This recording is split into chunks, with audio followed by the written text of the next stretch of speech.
And it begins again. How's it going, everybody? My name is MrHurriicane. Welcome to the Kalispell Dynasty. Season 4 off-season. My name is MrHurriicane. And it's time to do another one of these live streams. Let's see. Are we up and running here? I think so. And I think I finally cracked the code on why the late thing started. It's because YouTube's timer stops counting down once it reaches a minute. It doesn't count down the seconds. So at 11 or 1:59, everyone's like, where's the stream? I'm sure that was how this started. I'm guessing. But how's it going, everybody? The chat has been rocking and rolling now for a while. Good to see so many of you in here talking about the team and the series. We got Blackjack in here. We're going to get going soon on the new class of recruits for next season. Let me see here.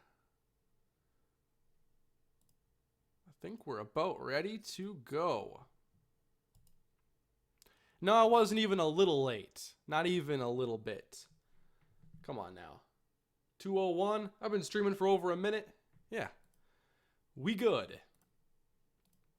Making sure everything's all set up here. Not buying the excuses. I'm not selling any excuses. I'm just asking you to believe the truth. The facts are here. It's your choice to interpret them as so. Alright, guys. So, we have wrapped up another season of the series. I have already recapped the year, talked about statistics and all of the fun stuff that goes into the recap video.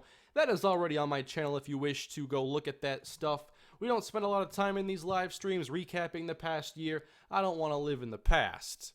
Although the good Vikings teams are in the past, maybe I should start. Anyway, 10-3 season this year. We won the Hawaii Bowl after beating Hawaii in our season finale. We go out and win our bowl game.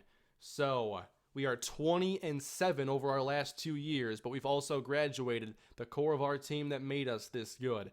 We are moving on from our quarterback, Marquise Walker, 3 offensive linemen, and the leaders on defense, both the middle linebacker, Zach Flowers, top corner, Cam Davenport, and captain of the defense, Otis Frazier.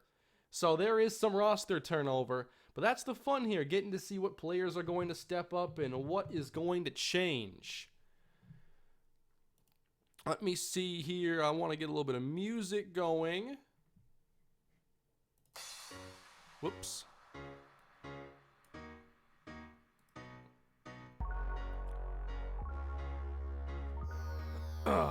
Okay.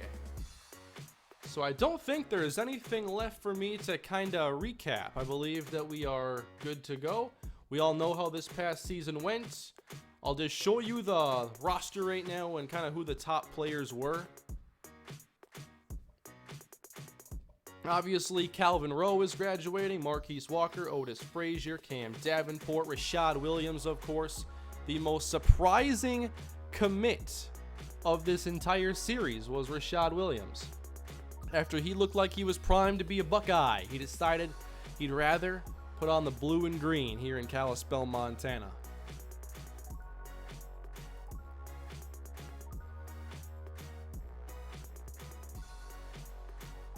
Alright, here's J.R. Battle, who could be your day 1 starting quarterback heading into season number 5.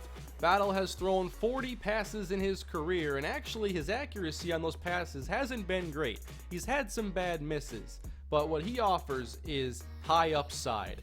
He's got the strong arm, and apparently he's supposed to be accurate. I haven't really seen the accuracy yet, but the offense is going to change. Our quarterbacks are going to be pocket passers outside of Bo Lee, who isn't really much of a passer at all, and Brett Mitchell, who was able to throw a touchdown this year, but we know by those ratings he's not going to be really a dynamic playmaker. Music down a little bit. Let me see if I can turn it down a little bit. A little bit. When is episode 1 of Bears Franchise? Oh, if none of you were aware, yesterday I did post the Bears Franchise first episode. I'm sure you're wondering what the first game, though. But for those that did not see yet, the Bears franchise in Madden 18 is now up and going. And the first episode is on my channel. Very good response so far. There was a nice surprise in there. And I'm excited to get the series really going. And I can tell you now that week 1 is going to be posted on Monday. We're going to get through 3 games next week. And we're going to make up for some lost time here and get the first season going. I think you're ready for the off season. That's enough time buying. Let's go, everybody. End of bowl season. We'll see who won the national championship and everything. I need some Bo Lee goal line package. I'll have some stuff in store for you guys this year. The playbook is going to get retooled to fit our new offense. I'm probably going to keep this one in case we ever get a quarterback that can run it again, but I'm going to have to make some changes so that we can stretch the field vertically and take advantage of J.R. Battle's arm. What college games are you watching today? To be honest, I'm not even thinking about college football right now. I've been working on content this morning and then waiting for the stream to get underway. So if there's a primetime game later, that's good. I'll probably watch that. There have been a lot of good games this year, but I haven't been able to watch a whole lot of them. I've been watching more playoff baseball, though, even with the Twins eliminated. We have Cleveland now beating the Yankees 2-0. That was an interesting game last night going into extra innings as the Yankees could not keep it going. Not sure why Betances stayed in for a 3rd inning. That was an interesting call. Get a new offensive coordinator. I'm not sure if I don't think I have any control over what happens. There you go, Marquise Walker, your school leader in passing touchdowns with 65. He also had 92 passing yards. So Marquise Walker etches his name into Kalispell history. I have a birthday tomorrow. Happy early birthday to you, C-Rock.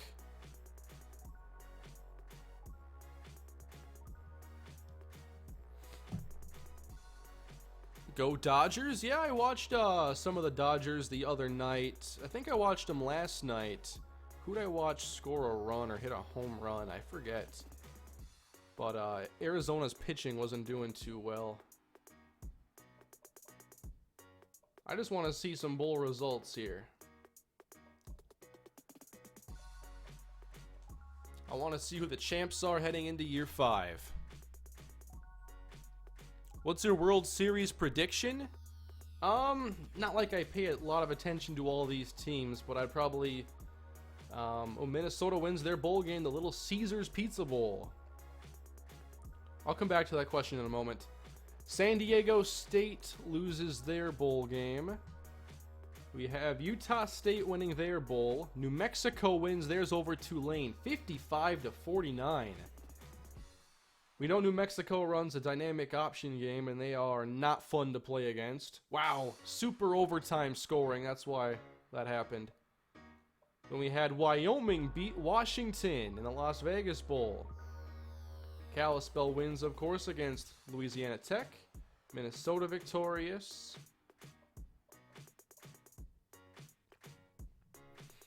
I'll get to a super chat here in a moment. Oregon loses their bowl game. I might play Oregon this year. I'm not sure who the Pac-12 opponent is going to be this time around. I like to switch it up every year. Play one of them. All right. National championship, Oklahoma. Let me just write that. I spelt that wrong. NC. They beat FSU. Good job. Yeah, there's a chance we could change conferences after another season. I'm definitely considering it.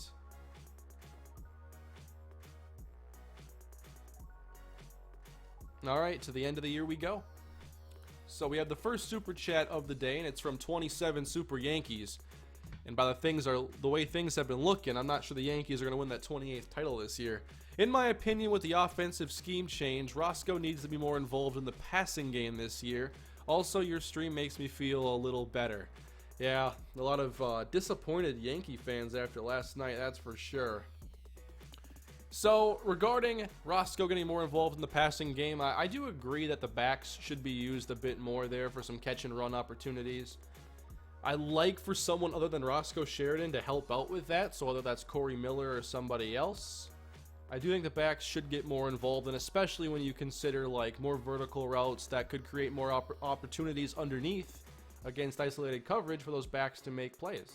So I'm definitely on board with that.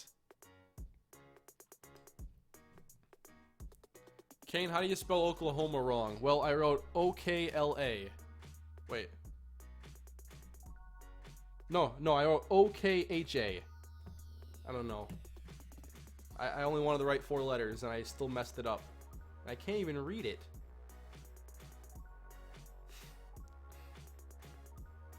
I'm sorry, Kane, I haven't watched Season 3 or 4 of Kalispell. Well, I'd recommend checking it out, even knowing what's happened. There were 2 really fun seasons, and there were a lot of great games. So we have some hirings here for UNC and ASU.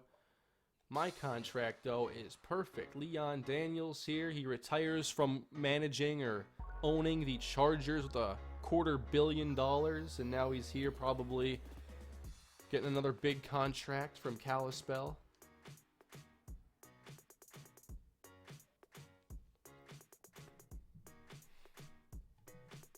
Is Marquise Walker a Hall of Famer for Kalispell? You bet. You bet. Any drafted players? That's a great question. We haven't gotten to that part yet. But I do think there is a chance for 2 players in particular. First one is Calvin Rowe, but he's a punter, so he might not get drafted just because he's a punter. The other guy is Otis Frazier.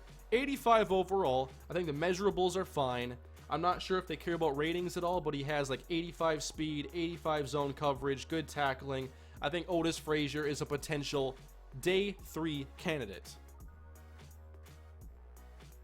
Kane, how are you? I'm doing great. Jacked up for this live stream. Ready to go. Leon Daniels, level 17. Do you plan on going longer than 10 seasons? That much, that's a possibility. I could go longer than 10 seasons, but I'm going to play it by ear and see what happens in the next year or so of making these videos, because I know I'm nowhere near the end. So, coordinator changes have always been a story of this series. We've had our offensive coordinator change twice. One of those was a great change, and one not so much. Blackjack wants me to give Amonte Jones a single-digit number next year. Perhaps a change is in the cards. Mountain West changes. Oh boy. We have a new DC. Jonathan Starks has left Kalispell. And just after our defense made some big improvements, we now have Mark Owens as defensive coordinator. Who is Mark Owens?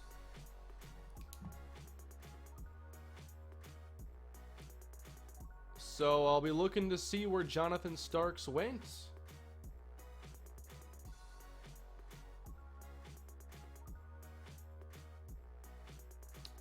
That was rather unexpected.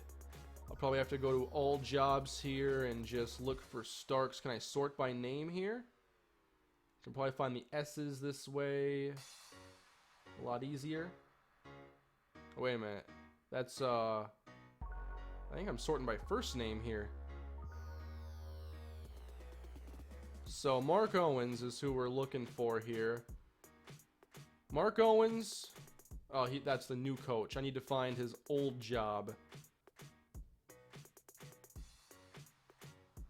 Starks. What? Starks just went to the national championship Sooners?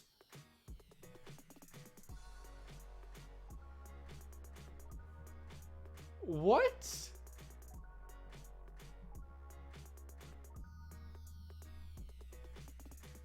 Unreal. That is insane. Jonathan Starks is going to Oklahoma. Alright, where is Mark Owens from? Right smack dab in the middle of the alphabet too, so not an easy way for me to do this. Huh. The defending champions. Where's M. Owens? And I have to see what he, what his stuff is all. Did he even coach last year?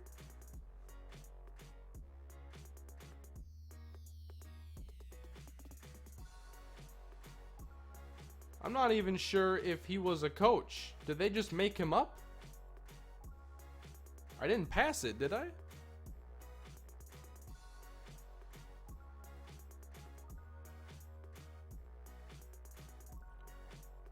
I don't think I passed it.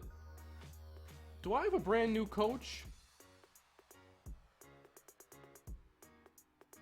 I like to notice for storyline's sake where these guys are from, but I don't think he had a coach before.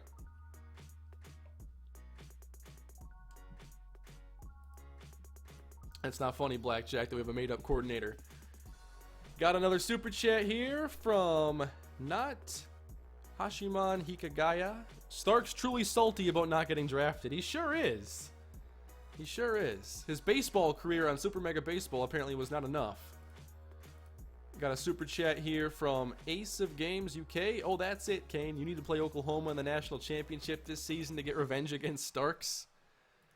Oh, man. I think we got a fake coach.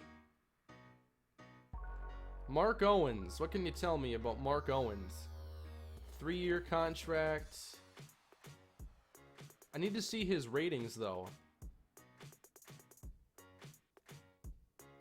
We got an extension here for Terry Malone.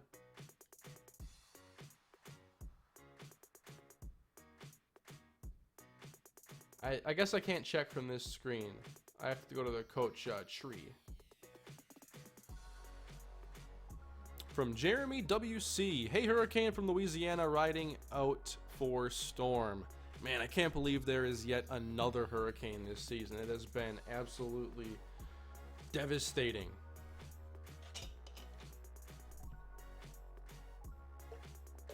Hate to see so many countries and people affected by all these storms. So what do we got? My man here really is a brand new coach. We just hired the intern. Mark Owens was the intern. He was the offensive... He was the passing game analyst. He basically just like counted up some numbers and gave us some analytics. Mark Owens. Helping out the defense. Man. That's rough. That's not cool, man. Mark Owens.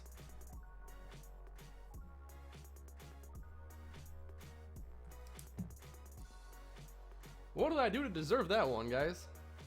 Is that like the universe balancing itself out after getting Rashad Williams?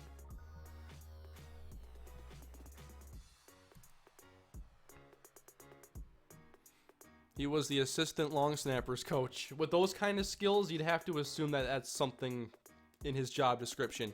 Okay, players leaving. Graduations. Graduations. No one leaving for the draft. I'm not sure if it ever says that for seniors, but no juniors are like, yo, I got a chance. At the same time here, let me upgrade Leon's thing here. It might give me more off-season points. It's a chance. You misspelled Oklahoma. I did. I actually did it twice.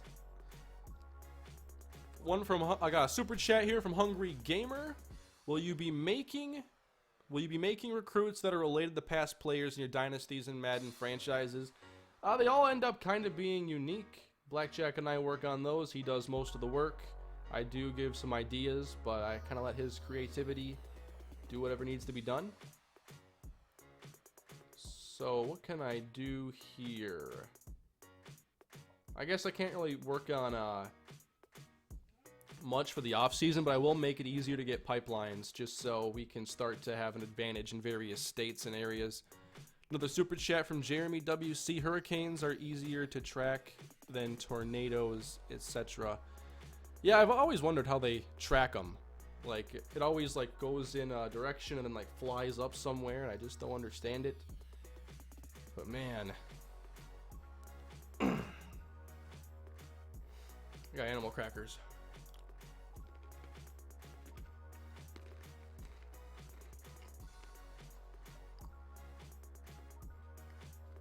Alright, so we're on to transfer requests. There's a chance this could happen. I left roster spots open for this very spot. How does it feel your best receiver is Kendall Wright? Feels great. Who wants to come to Kalispell? Nobody! I left roster spots open for nothing. Oh, draft results, though. Come on. No. No draft picks. All of them undrafted. I like to check on the teams that we play against to see where all their players are going. Look at Stephon Diggs' brother getting drafted. BYU, they were very good this year, and they lost nobody to the draft. Boise, nobody. Show me players I don't want to see anymore. I like when New Mexico graduates their quarterback and running back. They turn bad for a year. Only one, though. Man, the Mountain West is getting no love in these drafts.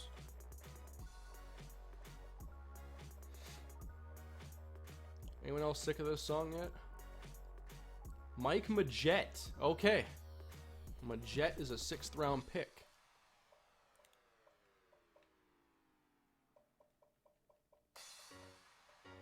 Oklahoma, what they lose? A whole bunch.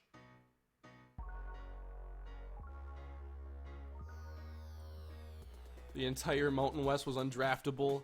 Man, they're better than that. San Diego State lost a couple.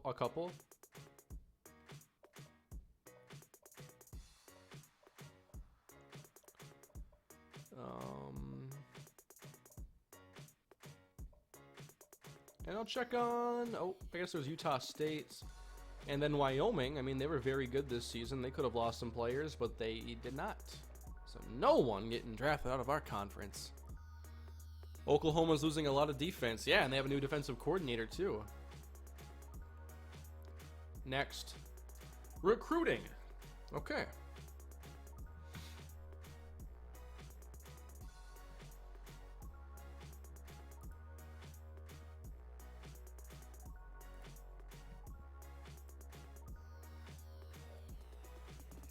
Let's change it up.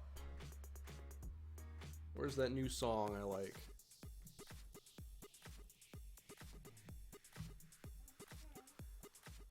All right, everybody.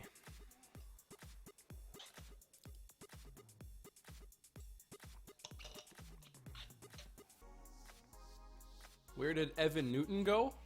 Oh man, I forgot. I could probably find out.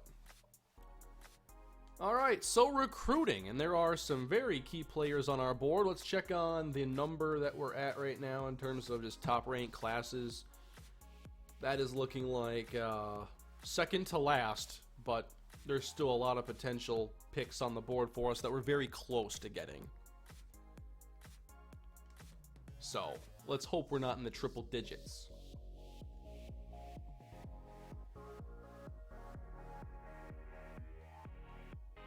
Oklahoma had more first-round picks than the Mountain West had drafted overall. Oh, man. Alrighty, so I want to just go through the players we've already gotten committed briefly here. They're not all big difference makers, but we did get Justin Colbert from Polson, Montana. Getting a quarterback of the future is always a big deal. So, Colbert, 73 overall. He was a diamond or a gem, whatever you want to call him. +8 overall. Great throw power, great accuracy. But my plan is to let JR Battle play. Battle's going to get a ratings boost this offseason. He'll have higher accuracy. So Colbert can sit on the bench. Hopefully he doesn't mind it there. And then J.R. Battle will be our starting quarterback. We also got Oscar Williams, a tight end, who I think is better than a 63 overall. He's a 1-star player. Guard Mike Hill, linebacker Titus Graves. The linebacker I'm really excited for here is Xavier Bozeman, who has good cover ability, and I think that he can do almost anything but shed blocks. Not very strong, not going to get off a bunch of blocks, but hopefully in coverage he's reliable. Probably won't play early. Rashawn Phillips, another pocket passer here from Polson, Montana, the backup to Justin Colbert.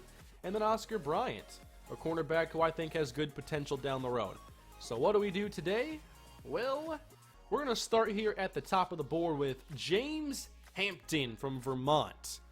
And Hampton is 6'2", 179. He's a junior college transfer. And Hampton is actually a lot better than a 3-star player. I think he's a 5, easily. 78 overall. We're talking 94 speed, 92 acceleration, 88 man, 85 zone. Can't press that well, but he's a cover corner with great speed and athleticism. And that'd be a huge difference maker. That's how you replace a guy like Cam Davenport. So I'm going to start off here by putting about, I'm going to start by putting 5K into James Hampton. And then I'll make adjustments as we go on. But I want to be very aggressive here. I mean, I don't want to lose him to FSU. That'd be a heartbreaker.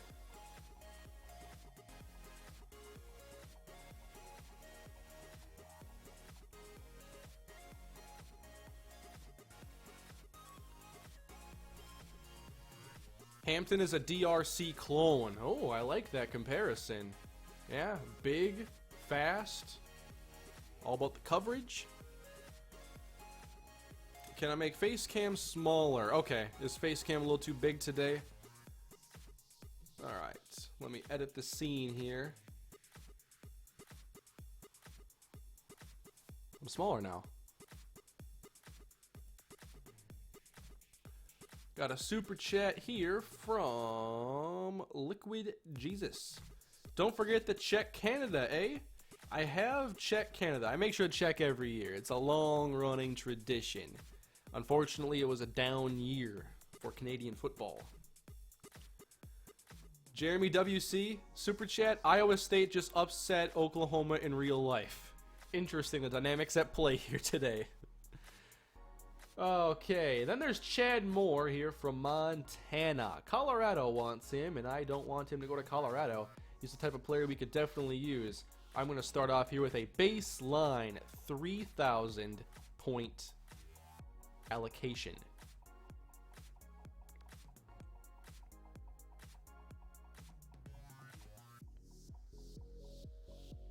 I can't wait to get to practice, man. I love practicing here.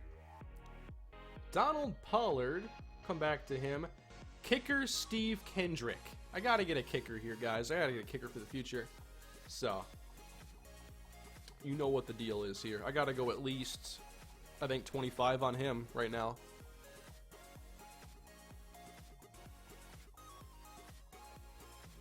There's Jordan Murphy, another good cornerback. It would be tremendous to get both Hampton and Murphy here to help build up our secondary. So I'm going to start by going 1,500. We have a significant lead here, and I just kind of want to close the deal. I might take away points from him, though.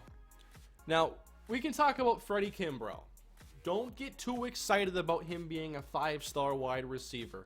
Freddie is a talented player, yes, but he's really, in my eyes, a 3. And not even a great 3. Solid 3. He has decent speed. I would call it enough speed. But his strength is lacking, agility, But he's 6'6". I mean, lateral quickness is not what you expect from a 6'6" player. We all can't be Reggie Shepard now, can we? But anyway, Kimbrough, 70 catching, that's questionable. 70 spec catch, 61 catch in traffic. So we have a guy who can run decent routes at 77, 72 release, 84 return. Not a big make you miss or tackle or yards after the catch kind of guy. Plus he's a little injury prone. Like, I'm not sure how they even called him a 5-star. I guess he is a -3, but this guy's a 3. He's a 3-star player in my eyes. So we could get a 5 this year, but don't expect 5-star impact. He would be a red zone threat, though. That's an option. But can he play big? You don't want a big receiver that plays small. So, Freddie, we're going to just, I'm going to go 500 on this one. Just throw it high to him. We're going to try. Probably not in year one, which worries me as a 5-star player. David Clark was a 5-star and he could only return kicks. Never forget David Clark. Alright, then there's Zach Sanders here, the halfback from Pennsylvania. 85 speed. Has a little bit of power, a little bit of shake in his game. I like a player like Zach Sanders to work with. I'm going to go 500 on him right now. Kyle Thomas, speedy running back. I want to get some speed on this team. Might be able to help us out in the passing game as well, so I should probably go more. I gotta remember to have more points on Thomas over Sanders. He's the more valuable player. As a matter of fact, he's gonna get 1K right now. So we're obviously keeping things pretty compact here in terms of our targets. Want to make sure we maximize our opportunities here, but we might not get a huge class. Mike Collins at halfback, 5'8", 208, low center of gravity type of game. The stats are decent. I mean, I like him. 5'8", 208. Sanders, we're talking 85 speed versus 84 speed. We're talking 72 trucking, 76 elusive, 78, 72. Man, that carrying rating though. Like, Sanders is one of the only running backs I found that has, like, a respectable carrying at 73. Mike Collins, 58.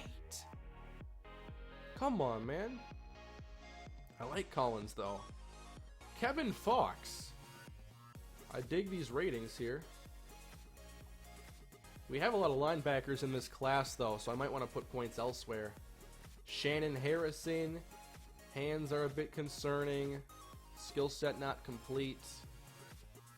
Robert Horton, good block shed, but a lot of linebackers. How about Corey Gibbons? Yeah, I'll go for a player like Corey Gibbons. What's the status of this battle, though? It's hardly even began. This is one of those where he might not make a single decision here. He might not even play football. Kane gonna have 10 running backs and no defensive tackle or kicker. I'm trying to recruit defensive linemen. They don't like me. Not sure why. It seems they haven't given me a fair chance. Let's see. And these were other players that were in the created recruiting class, and I just want to see make their decisions. Taquan Layton here, it could go anywhere. If he goes to BYU, Blackjack and I are about to lose it. If BYU can get the top quarterback in the nation and keep him a part of this series and a part of the story, oh man, that would be insane.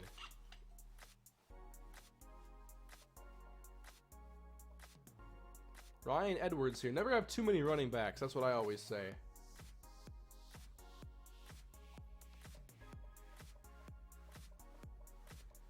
Okay, so as we reevaluate the top of the board here, Hampton is going to get the heavy dose of points here, but is 5K too much? I'm not sure if these teams are at all interested, but if I missed out, no matter what, I would be very disappointed.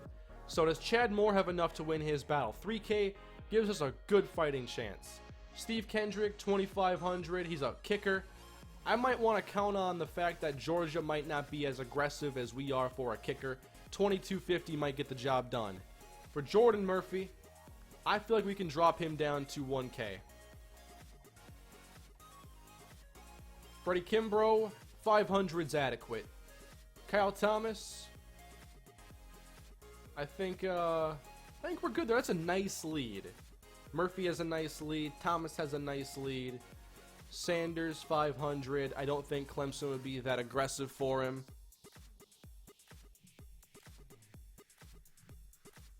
Corey Gibbons, maybe a little bit more aggressive then to improve our secondary.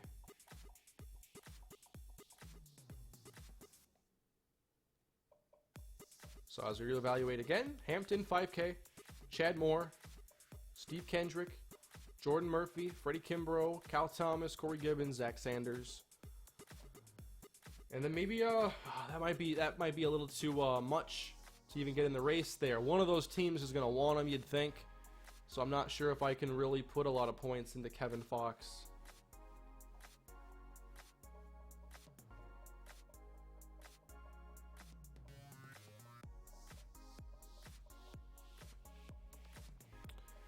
Get the kicker.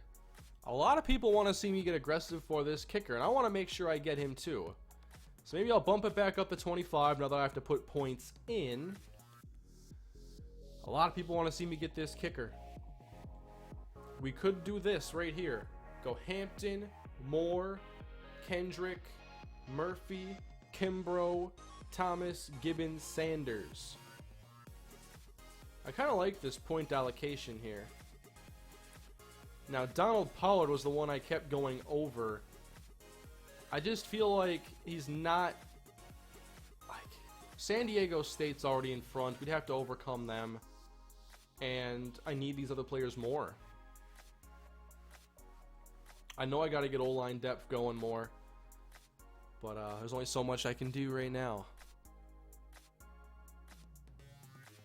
15K allocated. Let's see the damage here. Let's hope we get Hampton and some other game changers.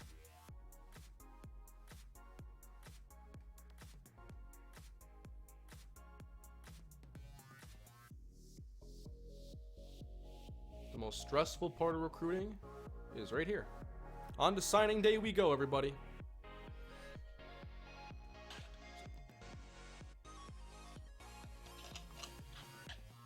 I wish it wouldn't spoil stuff down here in the advanced screen, though.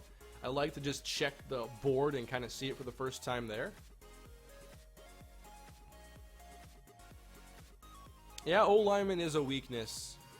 I've tried addressing it, and I'm content getting like the low 60 overalls because by the time they're juniors and seniors, they'll be a lot better. But a lot of those players have not been interested. I'll make sure to get going early on those players, though.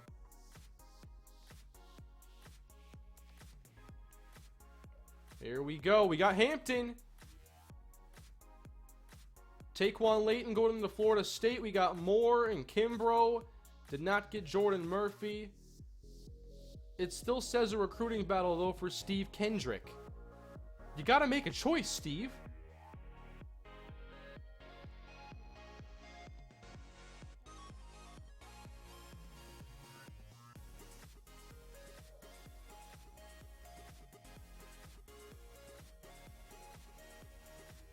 So, look at that. Look at the lead for Steve Kendrick. Pick us. Corey Gibbons didn't decide. Zach Sanders, James Tate, Ryan Edwards. So we get Chad Moore. We get Kyle Thomas. James Hampton, we got the big one. And it actually didn't require really any points.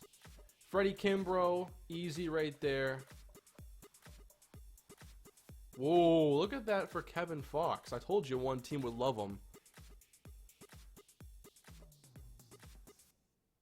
Donald Pollard going, yep, that was right for me to stay out of that one. FIU was close.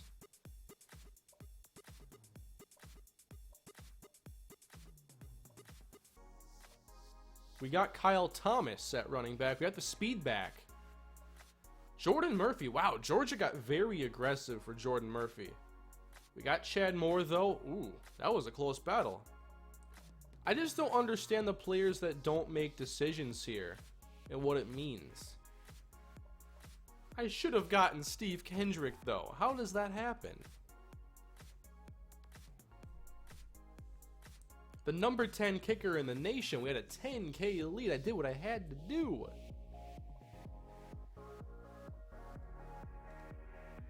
So how does the recruiting class grade? 68th. Average.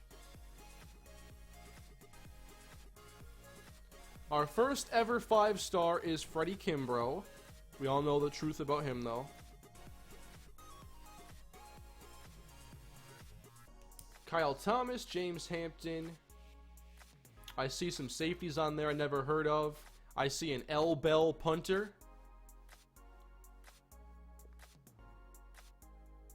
Our kicking situation is going to be rough next year. We're not going to be able to make the same long kicks. Let's see the Spark 100. Where those players go? I've never checked this, like, after the fact. We got Trey Frazier going to Georgia. Terrell Corville going to Tennessee. Vandy gets J.J. Wesley. Eric Walton to Penn State. Ohio State for Nick Thomas.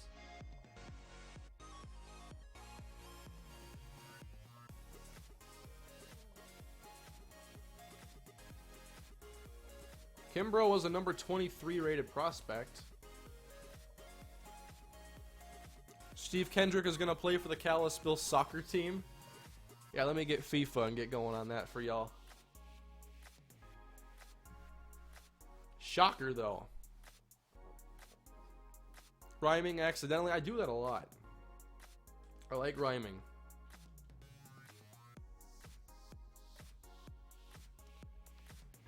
Alright, position changes. So what happens with the kicker now? He is gone? I believe so. Man.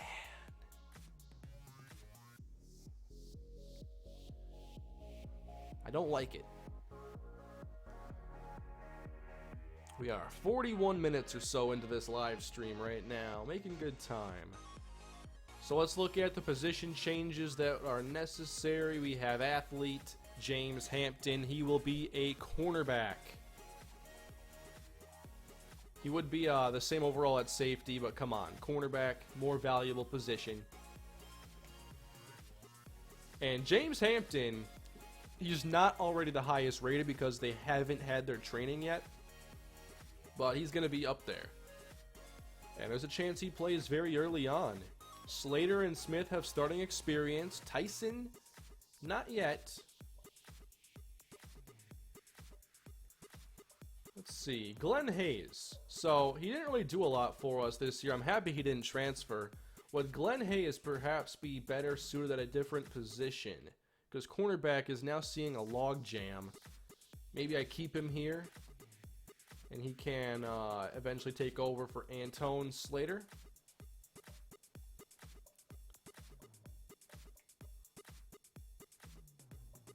There are the 5 quarterbacks now.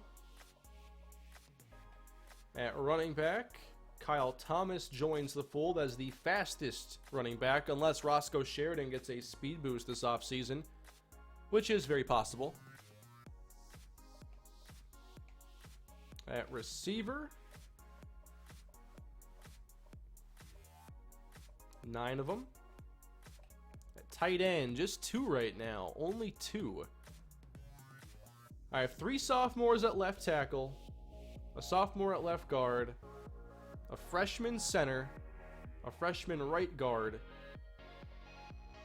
a junior and sophomore right tackle. So nobody's going to be graduating from the line this year. But we need more on the interior. We don't have developmental players there yet. Left end 3, right end 4, defensive tackle a lot. 4 left outsides, 3 middles, 3 rights. Lots of corners. Who are these strong safeties? Kenneth Craig, Nick Clancy, Keon Payne. 81 speed, 65 tackle, 65 zone coverage. I don't know who's playing strong safety this year.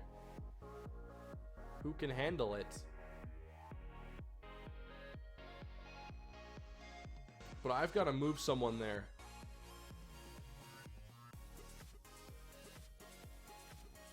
So what about... Could Kelly John Charles handle the change? 72 overall he dropped to. Because what happens is the awareness goes down for these players when they move a position they're not at, you know? So 84 J Page would become an 80. And what's his awareness become? 72. See, I can deal with that.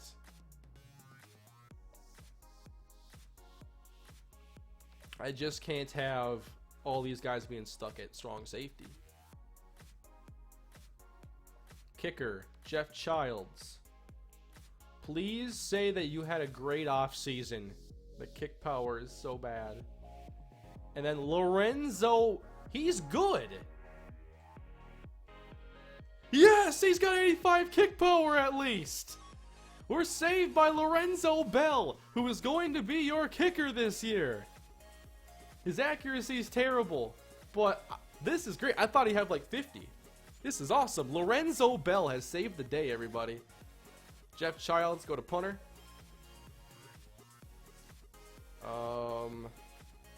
Yes. Wait, I said yes.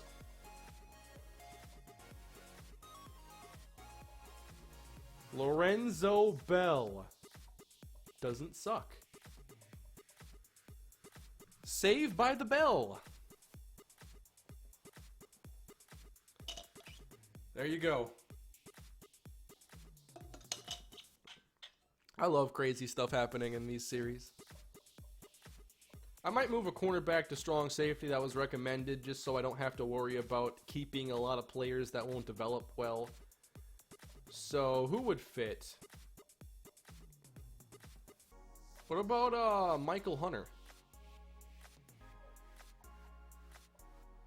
What's his awareness if I do that? 45.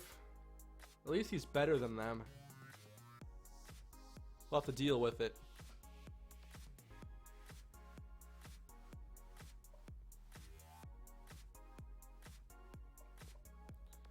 $27 Super Yankee sends a super chat. Move Hayes to safety. What would Hayes look like as a safety?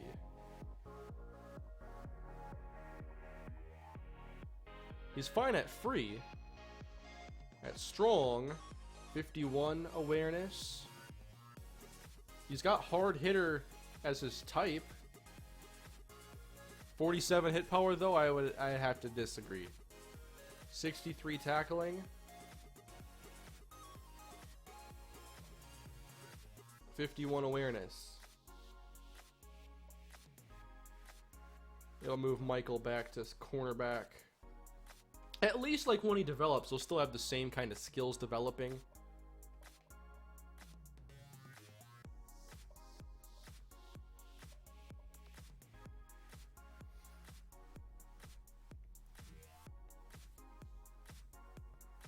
Every time you kick a field goal, you need to say, this drive was saved by the bell. Man, Lorenzo Bell. I'm a Lorenzo Bell fan.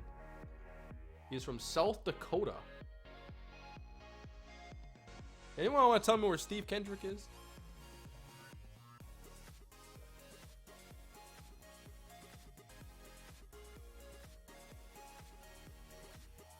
Alright. I think we're good here.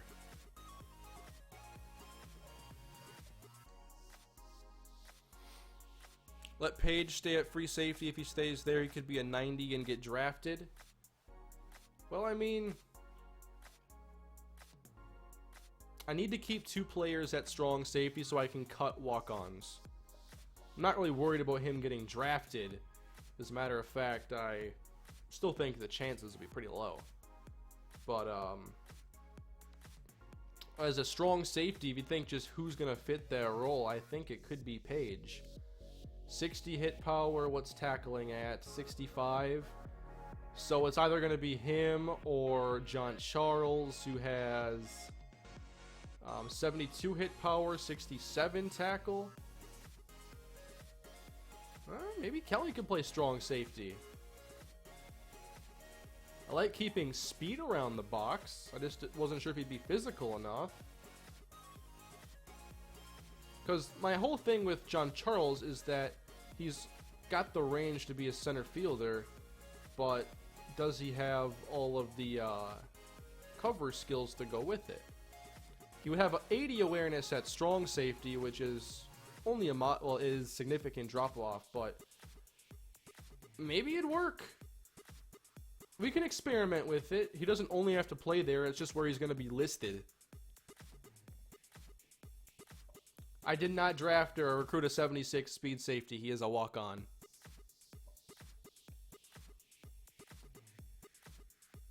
Oh man, Shannon actually fits it though. The tackle and the hit power.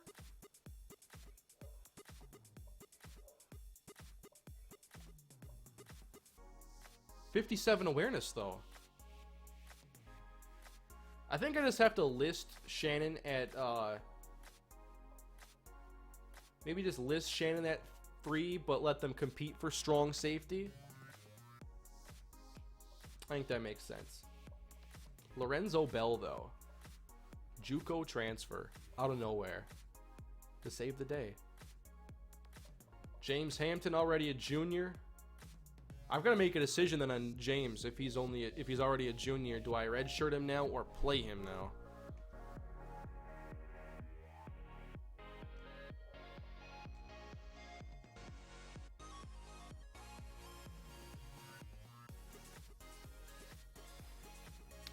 Paige has no awareness because you moved him back. Let me see what Paige's awareness is quick.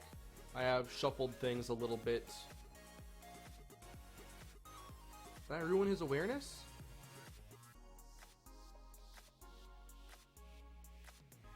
See, that doesn't make sense. Why wouldn't it revert back?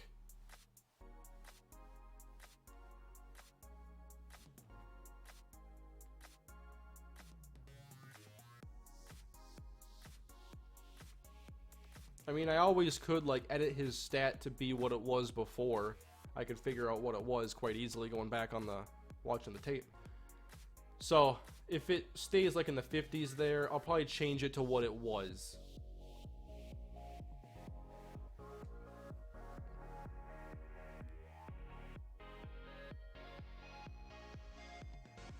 Move Boley to fullback.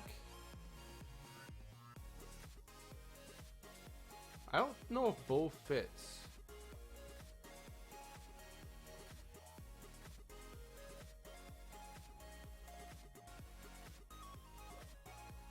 He'd be a 64 overall.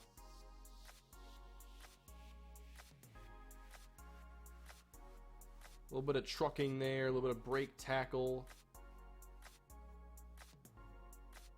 Why not though? He's not going to play quarterback.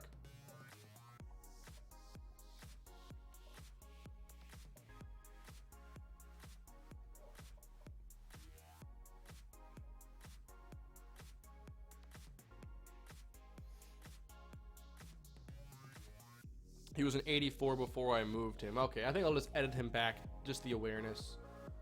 Not a big deal. Now for training results. Here we go. Yep, the formation called shotgun heavy. The Panthers have a similar formation in their playbook, so when I had them in my franchise, I was familiar with it. Left tackle to guard. Yeah, I could have moved one. Let me see training results here. Roscoe Sheridan to an 87 overall as our top player. Jay Page. So if I look at Jay Page,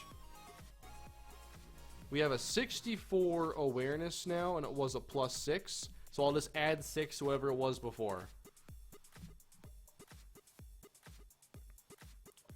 Alright, so let's start at the quarterback position here. J.R. Battle and Brett Mitchell both go up. And for Battle, how are things looking here in the air? +4 to accuracy. Clutch.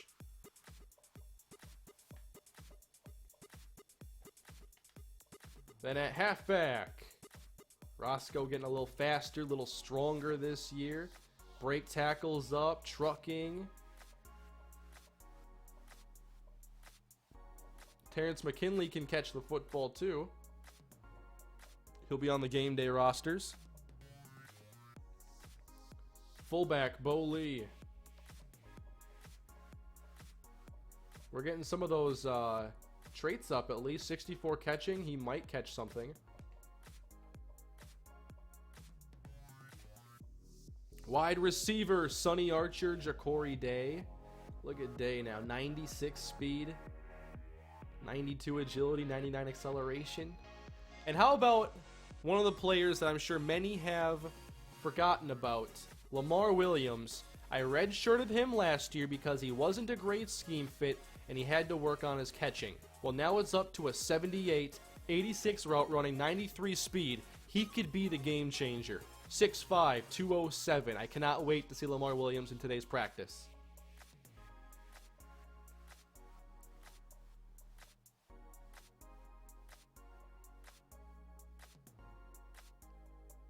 Mike Harris, 87 catching now. Archer, 81. Amonte Jones, 81. Some nice boosts. I can't wait to see Lamar Williams play.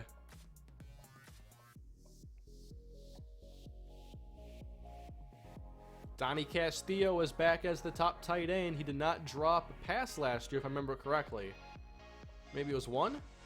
It was 0. Donnie has cleaned that up and he's ready for a big senior campaign. 86 catching this year. 86 route running. Oops, not done. Everyone's saying buy Amonte Jones. Not so fast. Alright, on the offensive line, thankfully, all these players will still be here for multiple seasons. Okay, boosts. Nothing great. Left guard, Craig Ward, Andy Colbert. Right tackle, Franklin and Scott. Elgin McCormick +5, Chris Harrison +5.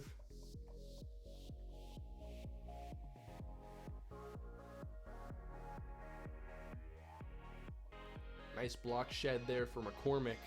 Of course, we all have a little bit of a loss here for the ratings on defense due to our defensive coordinator change that I couldn't believe.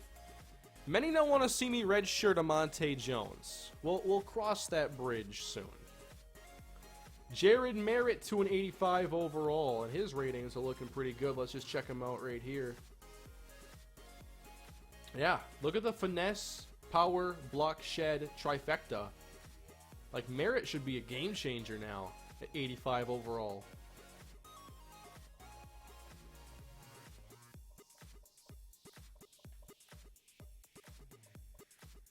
Yeah, O-line's going to be tough, and they're going to dictate how much we can actually throw it downfield.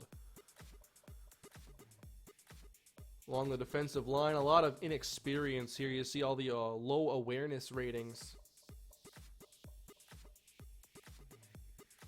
Block shed, though, is getting there for some players. Eugene Howell will be our leader after leading the team in sacks. TJ Strong. Look at the +2 speed boost, 98 awareness. This could be a big year for the senior. The block shed is good. The coverage is good. Like, I'm ready for TJ Strong. Yeah, Merritt was not very good as a freshman. That's why he got benched. He was better last season, and now he could be even more improved.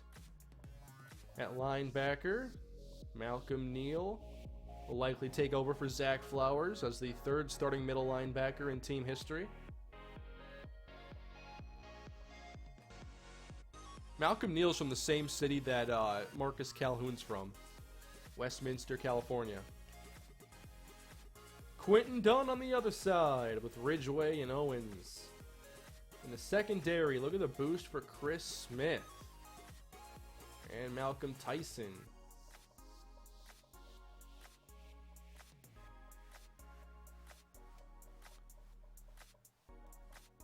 $91.88 for Chris Smith.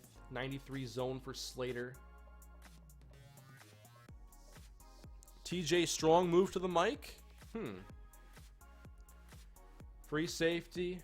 +4/+4. Strong +4/+4. Kelly John Charles, even faster. And a +7 to Jeff Childs. He needed that one for sure. What's the kick power at now, Jeff? It's a +7, which is spectacular. I kind of like having a punter who doesn't have a huge leg in some instances because they won't outkick their coverage. Obviously, I would take more kick power, but it's not that big of a deal having lower kick power. As long as we get good net yardage, I'm okay with that.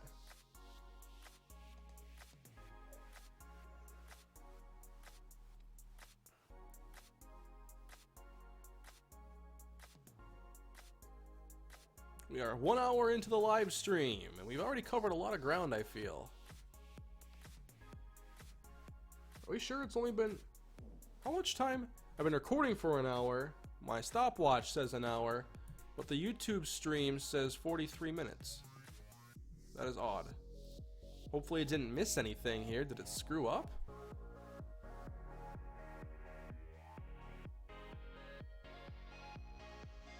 I don't know. Alrighty, do we have to cut any players?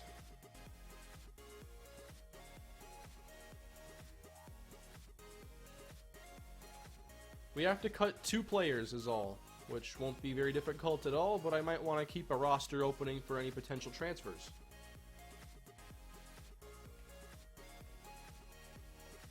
Landon Cunningham. I have to have 2 fullbacks on this, don't I? Yeah. So Cunningham is a fullback. Landon Cunningham.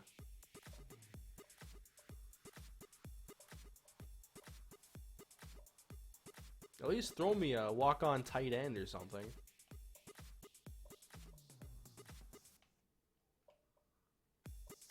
Yeah, I have these walk-ons at guard and center. I've got to take care of that this season. O-line is a concern.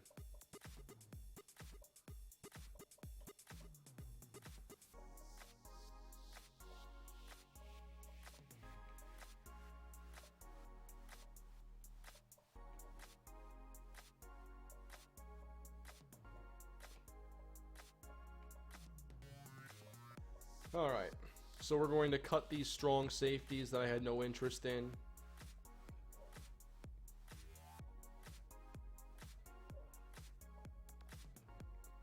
Leaving us with 69 on the roster, 1 open spot for a potential transfer.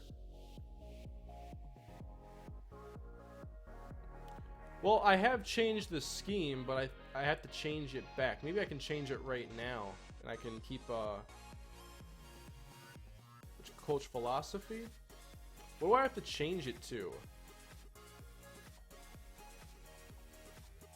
Is it like the spread option or something? Let me try changing it to spread option and seeing if I can cut the fullback.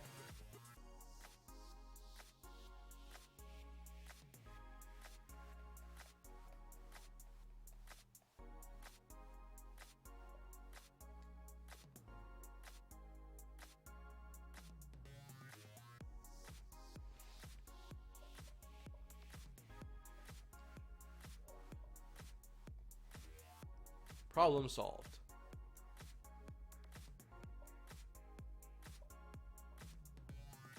And it's very easy. It's just like the first toggle away from my own playbook. Of course, now I have to find it again. If you're ever scrolling on here and you want it to go faster, if you hold left on the D-pad and the left stick, it goes faster. That is the same way in Madden, if you want things to go faster.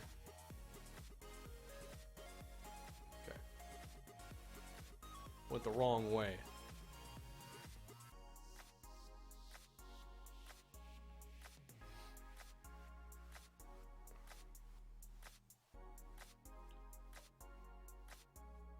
Alright, so I think I cut enough players. I'm at 68, leaving 2 roster spots wide open.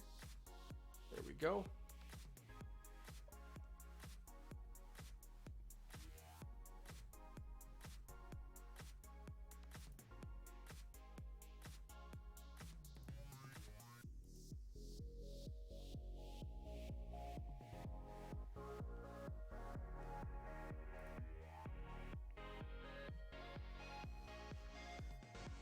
Seeing Hawaii a lot. I don't think I did anything wrong with Hawaii. I believe we have the rivalry protected now.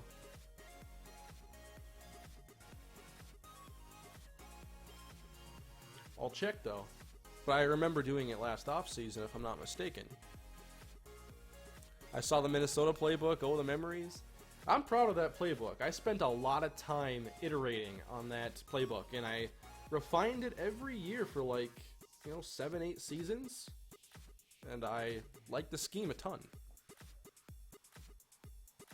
Make sure you play Wyoming this year for Brock. They're in our division, Blackjack, so we got that taken care of.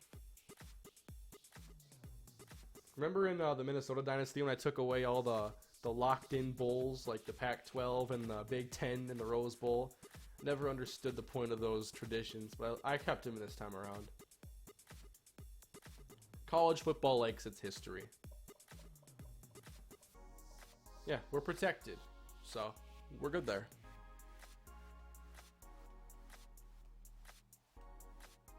Is Blackjack's high school league connected to this? Blackjack's high school league is connected to his franchise. If you haven't seen Blackjack's Aurora Dynasty, it is another like startup dynasty similar to mine in that regard, but Blackjack has his own methods to his madness, so you can check out his channel. Blackjack, a URL is a little bit tough to give out sometimes, but I always go to YouTube search, type in Blackjack Sports, and that always brings it up. I think it's Blackjack XXI. And I'd recommend checking out his Aurora Dynasty and the other content that he does, because he's my favorite sports commentator to watch. And we've been friends for a long time, and he's helped me get a lot better at this little YouTube thing. So I think we're good at this stage. I think we are golden to go to preseason.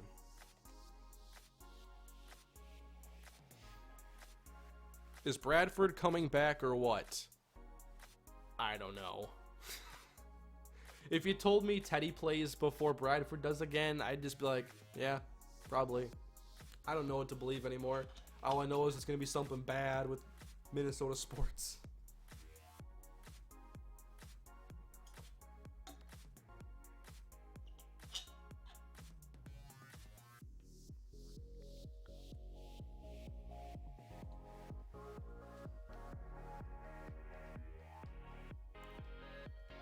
I just want to know if the players that don't sign go to junior college and can be signed in a different year. That'd be interesting, but gives no indication that that's the case.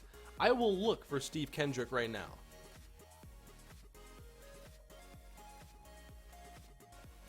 Will I find Steve Kendrick? Unlikely.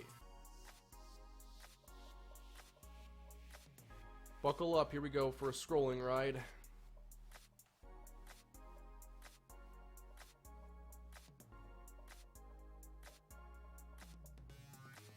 I'm not seeing anybody in the K's. Oh, Keys. So no. If he came back from JUCO, that'd be awesome. That'd be really cool. What are you drinking? The answer is pretty much always the same, which is water.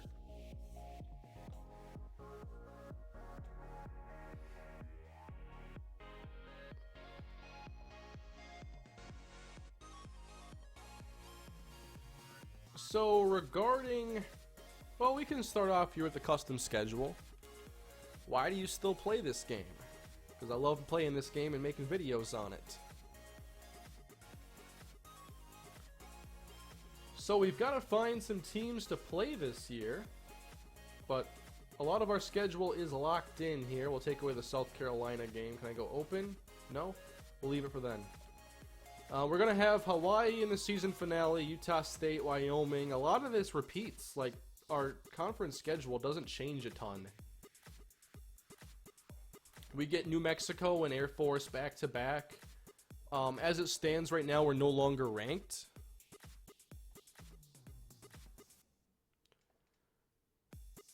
So I don't want to spend too much time here on the schedule. I can kind of break that down on my own and look at it more in detail. I kind of want to get to practice here as soon as possible. But if we can nail like the Pac-12 opponent this year, that would be cool.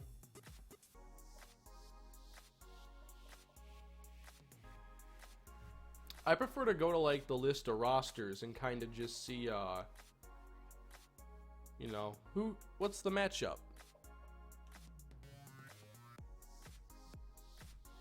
I like to see what players are starting for various schools too.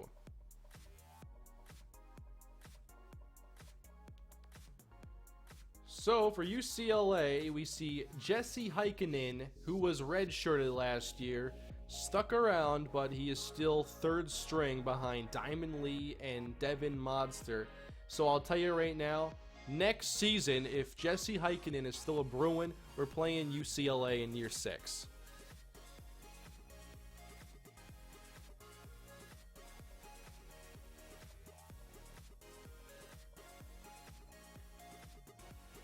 And in Minnesota, Sidney John Charles is currently third string as a freshman, and he's behind a pair of juniors, so it might be a little while before John Charles is the starter.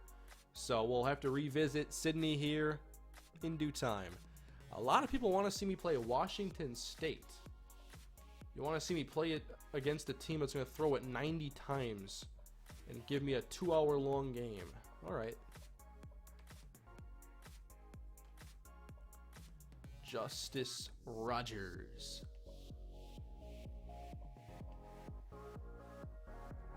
This is a good recommendation from you guys. You've done well. Wazoo it is. They'll be on the schedule.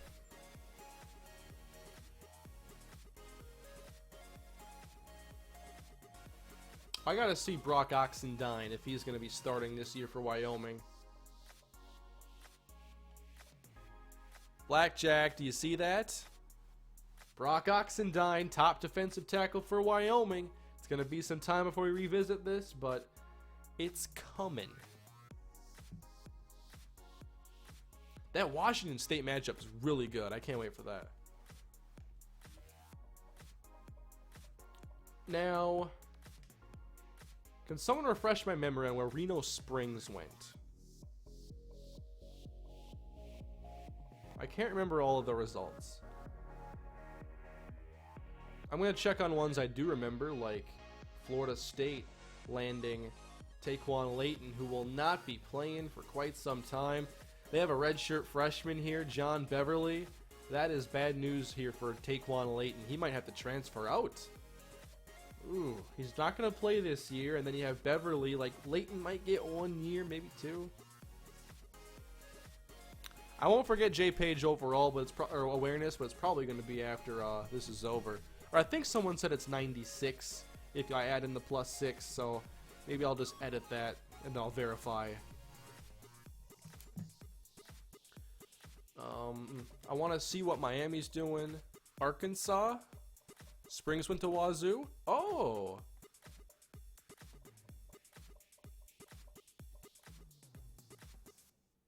I'm just checking on the Canes here. Really good quarterback. Sharquez Towns. Did he play last year? Towns. 6 touchdowns, 493. Sharquez, though, still their second best running back.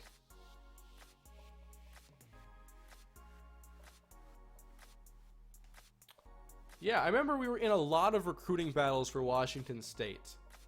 And that was one of them, for Reno Springs. I doubt he plays.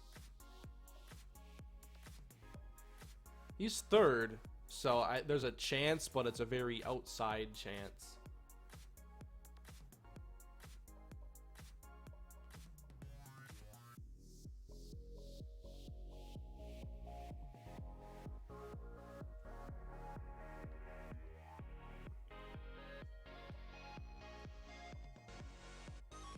Alright, so Washington State will be our opponent this year in the Pac-12. Arkansas, ooh, that doesn't look like fun to me. Arkansas State is doing well too.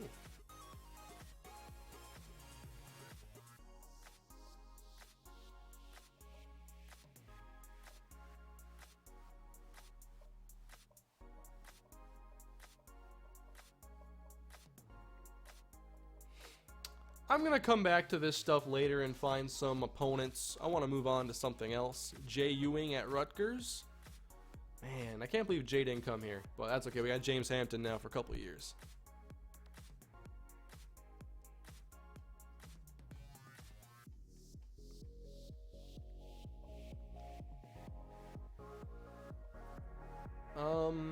We're going to talk about red shirts, but I'm not going to red shirt right now because it'll keep them from being able to practice right now for us. But I'll probably red shirt the 2 quarterbacks here, then have Battle and Mitchell. I'll likely red shirt Kyle Thomas, depending on if I think that we need him or not. At receiver, you're going to see Lamar Williams play, Ja'Cory Day, of course. Does kind of leave Amonte Jones in an awkward spot here. I liked him a lot last season. I want him to play. And right now I'd say he probably won't be red-shirted. Tight ends will stay. Left tackles will stay.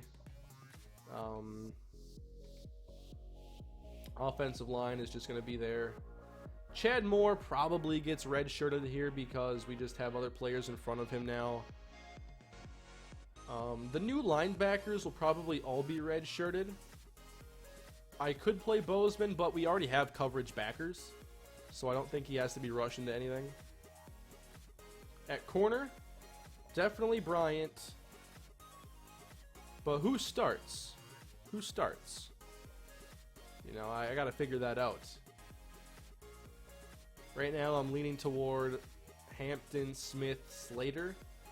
I mean, Tyson's there. I haven't really played him yet. I could redshirt Hampton.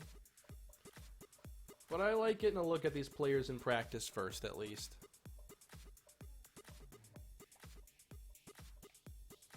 Safety.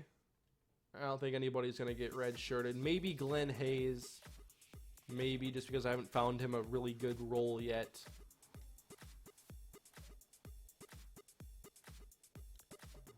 So I'm going to set up an initial depth chart, and then we're going to get into practice.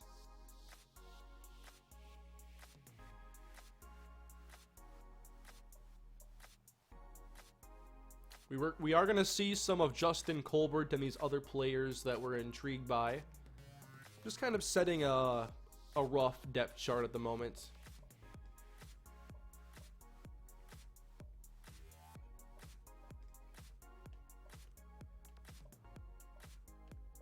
And that offensive line is not nice.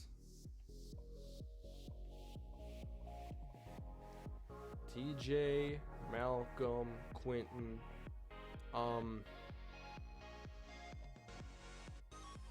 We'll see Watson in there too. You know Watson's gonna play. But I want to try playing Hampton on the outside, Slater on the inside, Page at free, Kelly at strong.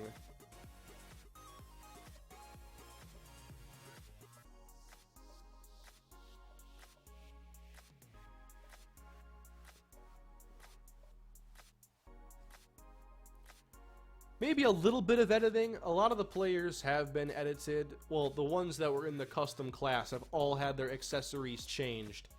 I haven't even thought about numbers or anything yet. And for the newcomers, they are unedited right now. Yes, and I'll change Page's awareness. Allow me to do that now before I forget. Need to make it a 96.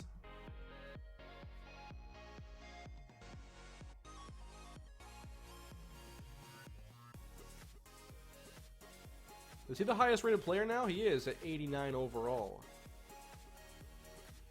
Alright. So Justin Colbert, we want to give him a number.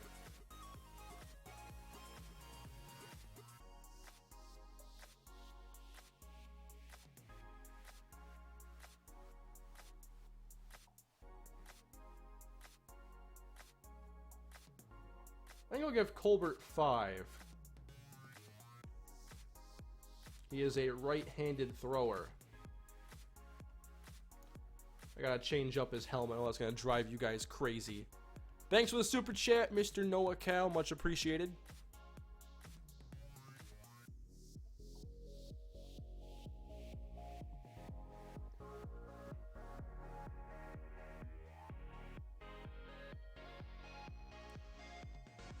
What helmets do you guys like to roll with on here? They're not all new, obviously, but what do you like to do for these?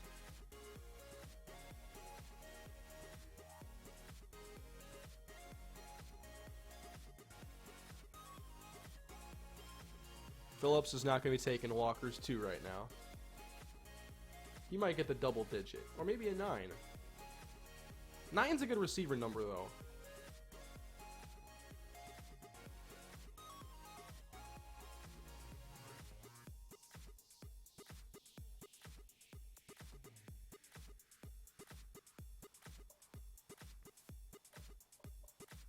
Kyle Thomas takes 22. Bo Lee still has 15. Lamar has 84.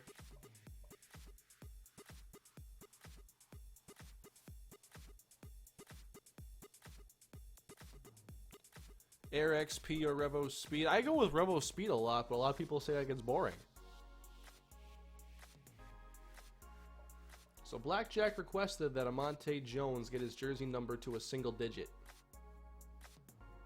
I like Jones.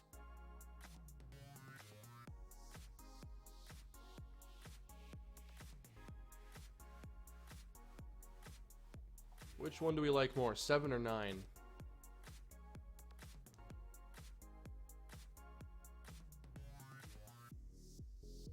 You know, I'll talk to Blackjack about that later, what he'd like for Amonte Jones. I'll keep him at 14 right now because it's what we're used to.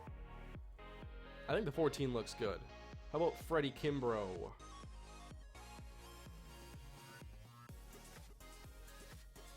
I'm not going to edit all the looks right now. A lot of that takes time, and I'll find some other time to do a lot of it.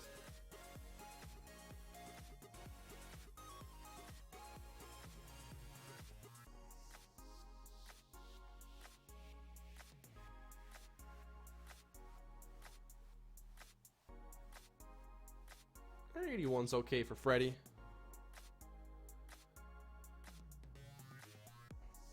I can show off the sliders too. It seems a lot of you like 9. 7 because he was 14. Yeah, you cut it in half, make it 7. That's an option.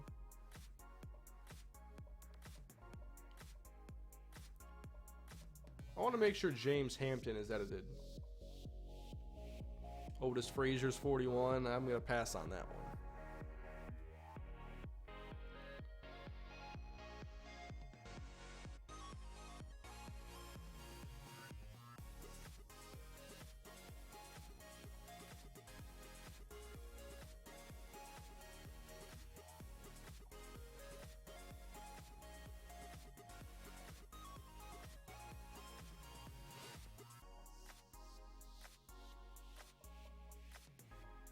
Gotta give him some gloves at least to begin.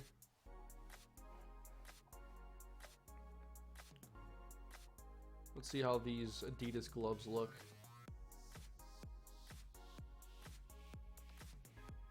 Those are okay. Well, actually, they're not that great. Let's go with the Nikes.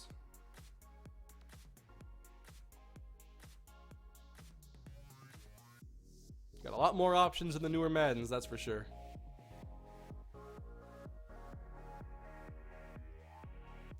All of these are, of course, subject to change. Wish they had, like, the elbow tape on here. There's another option. Yeah, we're going to take off the ankle braces.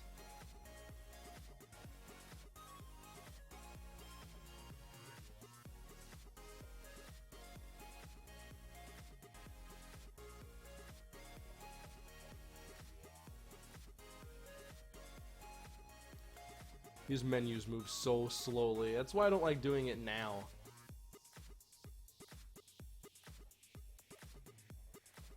Hampton should get 7. We'll see.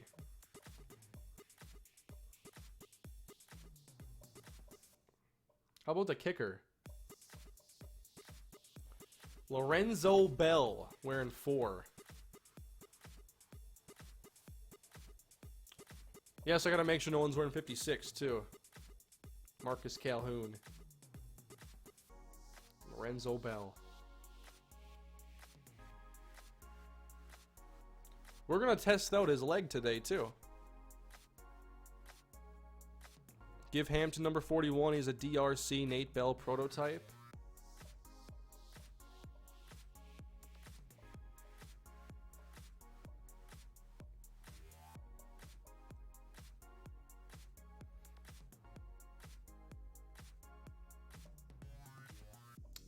Maybe I'll make a change later.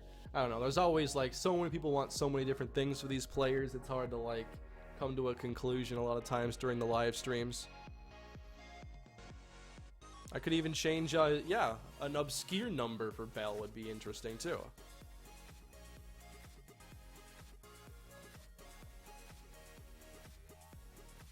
Let's practice.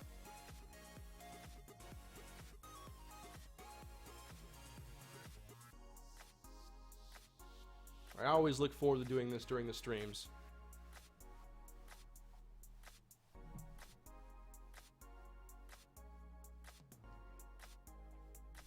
Practice time. Here we go.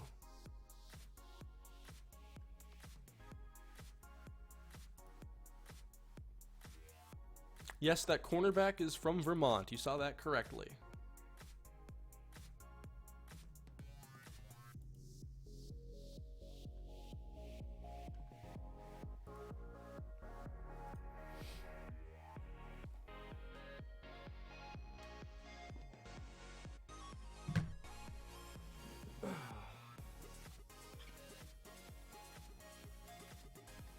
So what are you guys all up to this weekend here as we have the fall transition, football season in full swing, Friday, Saturday, Sunday, depending on your football flavor.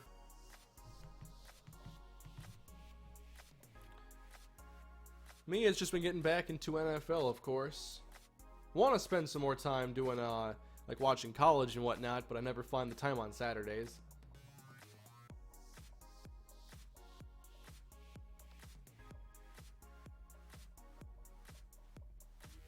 So we got to start somewhere here. Let's go normal Y slot. It has some plays that try to stretch the field. Also has some options, which we're not going to be really using this year. And then nickel. Playoff baseball. I'm getting into that. I do like the playoff baseball. I think what's most intriguing to me as someone who really hasn't watched much playoff baseball in recent years is just seeing how differently it's handled with the pitchers. I kind of like how there's this sense of urgency and you're going to see more off-the-wall tactics because teams need the win today. It's not just about accumulating enough during the season anymore. You want to win every game you're playing finally for the first time. And you're really going to try to win every game. Got a super chat from Jeremy WC. This game always makes players look big, maybe pads. Yeah, you gotta edit sometimes the shoulder pad heights. So we're gonna get practice underway here with a failed mid-screen, which became a fun play to use last year. This is JR Battle running the option. You want to see that twice? But the thing with Battle this year is going to be stretching the field. He's got a big arm. We're going to play in the pocket. Think of the Arizona Cardinal offense. They have, you know, J.J. Nelson and John Brown. We have Ja'Cory Day and Sonny Archer. They have Larry Fitzgerald. We have Amonte Jones. However, we have a Lamar Williams. They do not. They have Jaron Brown and Britton Golden. So hopefully Lamar Williams can be a game changer for us. We're going to need him to step it up for us as the offense does have to make a lot of adjustments. So far, they're not hitting anything in the passing game. Battle to Williams. Big catch radius. I can't wait to practice here in the red zone. I want to get a good look at both Williams and Kimbrough. I got to audible out of those options. Here's a running back, like center screen. It's almost like the screen there is optional though, because the linemen aren't really like pulling or avoiding anybody.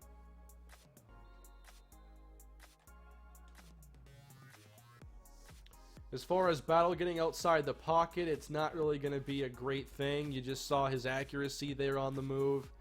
And most teams, I think, will contain him to the pocket. Even Marquise Walker had problems with certain teams getting outside. And then you have to worry about the pass rush as well. It's going to be a learning experience getting this offense to throw effectively. And what's going to be the best thing for us to do. Because to have a deep passing game, you need two things: time for your quarterback and the opportunities. And I'm not sure if we're going to have a lot of time in the pocket this year. Marquise Walker had a lot of pressure on him throughout his career at Kalispell, so with concerns at O-line, it might be another tough season for that department. Battle, very strong arm, though. When we get receivers open downfield, he should be able to hit them. But Chris Smith right now is playing out of his mind. And there's James Hampton defending Amonte Jones. I might flip Williams and Jones to see him attack a different corner. Oh yeah, I'm not looking forward to facing Brock Oxendine with this interior line. It's going to be a nightmare. I want to switch plays.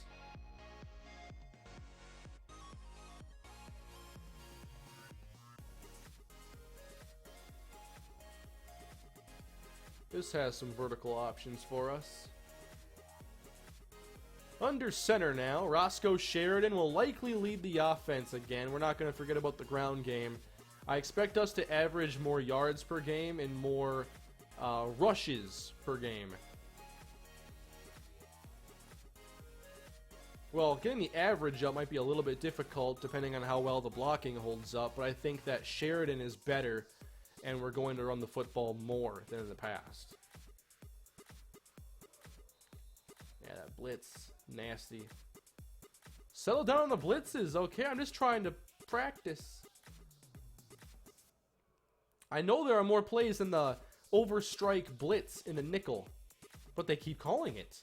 Did I not call random? Because I'm getting a blitz every single play. Ah, Chris Smith is doing pretty well so far. Ooh. See? He keeps showing up. And Ja'Cory Day entering his junior season.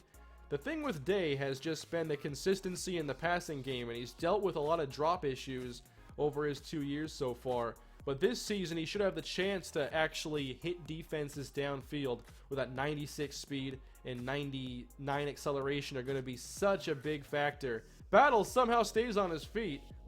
Ooh, Lamar Williams has dropped a couple today. So I'm hoping that Ja'Cory gets a chance to be a big-time playmaker this year. He has 2 years of eligibility left. Donnie Castillo back as the top tight end. I expect big things from Donnie as he has had time to iron out the issues that plagued his game earlier.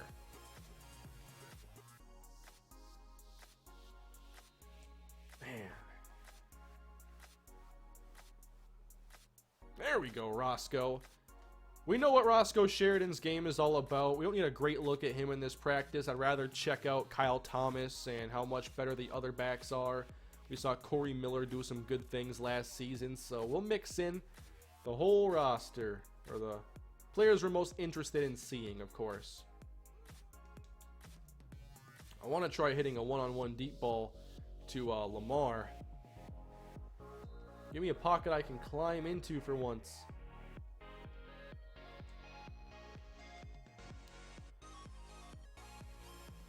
Battle heaving. We've seen some ugly underthrows by Marquise Walker in the deep game, but that should hopefully go away this year. JR Battle.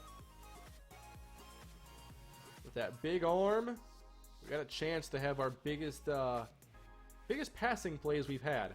Remember the game last year where I put in JR Battle for one play and let him throw just a deep ball to Ja'Cory Day? I wish I would have done that more. But now, he's going to get a chance to do that every game. They're all biting on play action hard. Man, Paige is playing well.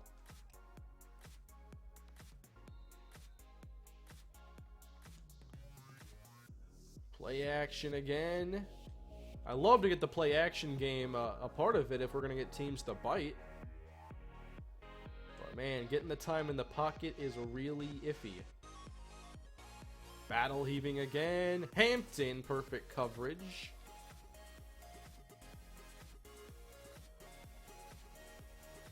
Alright, they're doing a really good job with that stuff. Maybe we'll make some changes now. I'm not running triple option. Let me switch up play call here. I'm not done with the starters quite yet.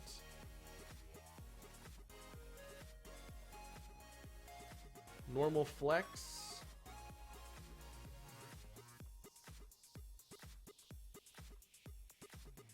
Yeah, we can run these.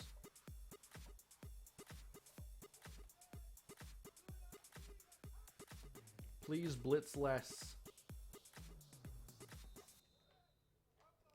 Yeah, you're not going to see us run speed option this year, more than likely. Although Roscoe is getting us like 7 yards. There we go. Deep ball. Ja'Cory Day coming down with it. There we go. I got to see Ja'Cory Day do more of that this season.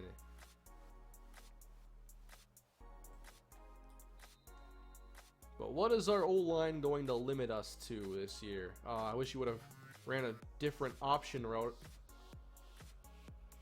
Ooh, how about that? Nope. Chris Smith stuck to him in coverage.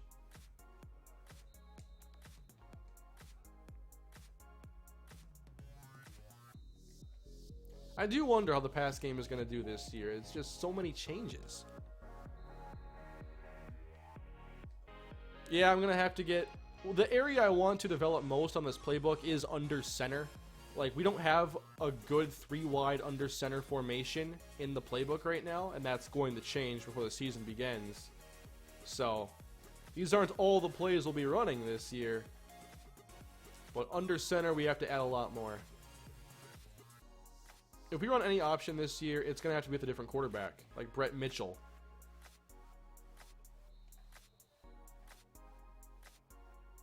I might formation sub Mitchell into some sort of package. Because JR will not be running the option with us.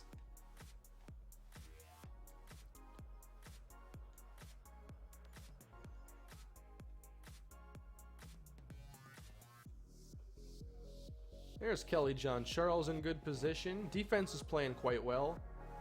Man.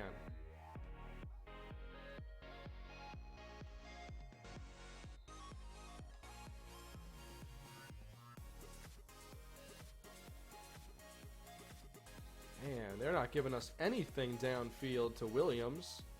How about Day? There you go. Isolated coverage, and Day is going to win that battle. Spinning out Kelly John Charles awkwardly for the touchdown. How about that?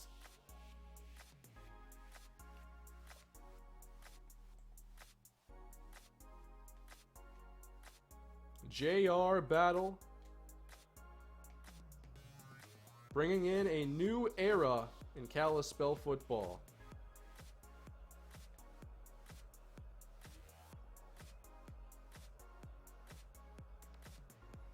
Got to get some thumbnail shots here, and JR is going to be in it. This is at 1:40.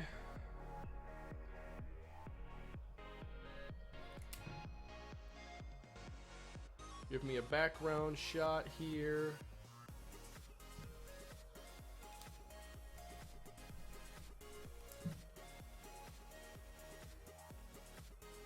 And here's Ja'Cory on the deep ball now.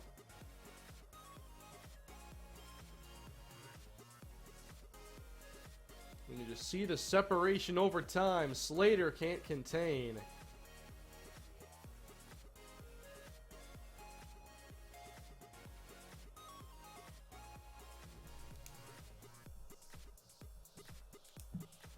Awesome. Was that rifle? Oh, come on now. I'll move the ball up, yeah.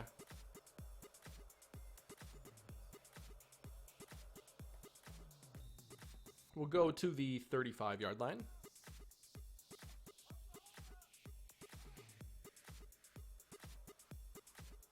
JR to Jones. I like Amante Jones. Oh, man. Defense is ruthless. Lamar Williams. Got to use that speed. He's not wowing me quite yet. We'll try, why don't we go into the red zone here? Let's try throwing it from like a 10-yard line or so.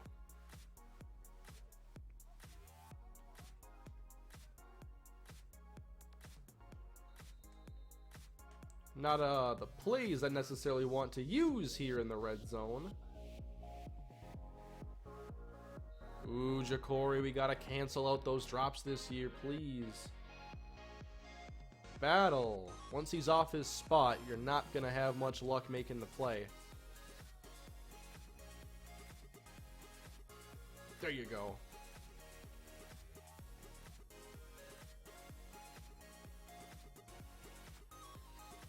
Please stop dropping the ball. Alright, so let's do a little bit of some more red zone testing here. Let me change up the play calls.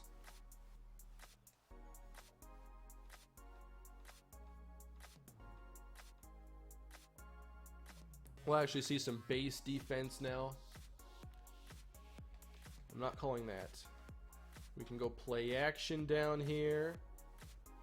Oh, Donnie, why'd you stop running? Does this series have custom recruits? It does, every year. I think last year we had like 15 or so custom recruits, and I've only gotten a few of them. It's not just about giving me players. It's about just creating storylines and different players for the entire series for us to keep an eye on, for us to play against. It's been a fun dynamic so far, and it's hardly even gotten started because many of the players haven't played yet for their teams. So as we continue on, it's gonna probably be one of the coolest things of this series. Oh, Oscar.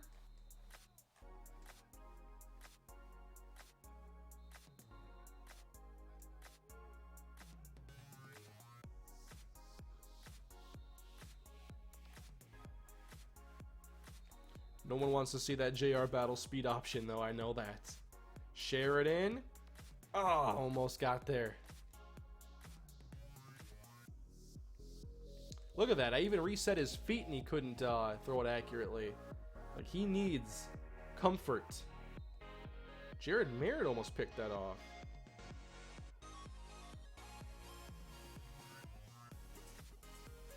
Bring in Kimbrough. Yeah, I should make some subs, huh?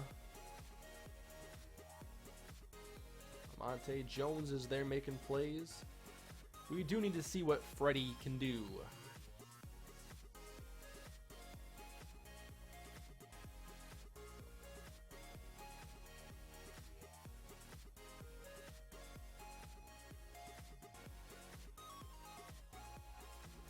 So here's a Lamar Williams jump ball. That was a bit high. Now Freddie Kimbrough. First play. Ooh, knocked away by Chris Smith. He's got a good test here. That time he goes up for it. We do probably have to use the fade a bit more now that we have size on the outside.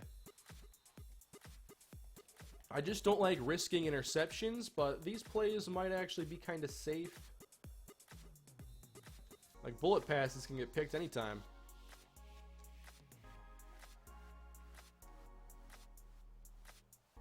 Kimbrough. There you go. That's nice. Lamar, your turn. Ooh, that pressure is too quick. Battle. Give him a chance, JR. Knocked away.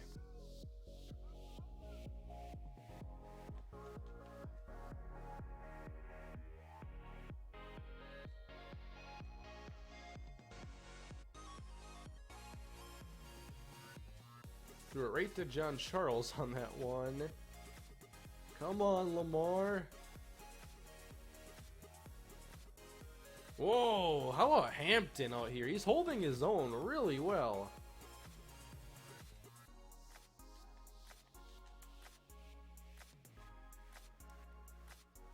Hampton is like knocking away every single one.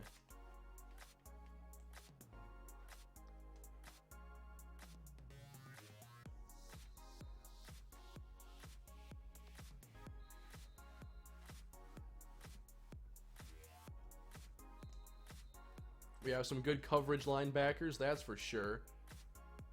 Kimbrough! There's the needle right there. That one's nice. Yeah, Chris Smith has 91 man, 88 zone now, I think.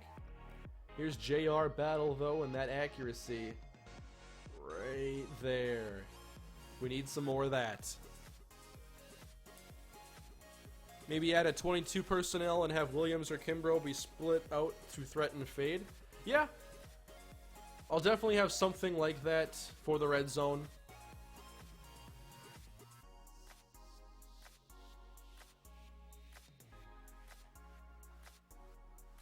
I want to get those isolated jump ball chances if I can.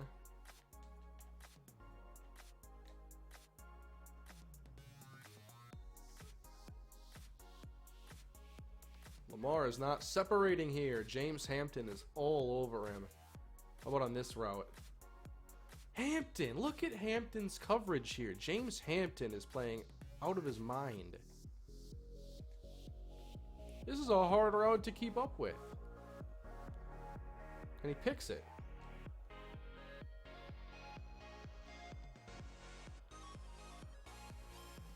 I have thought about live streaming more practices. I like doing the practices a lot. It's a good chance to see various players.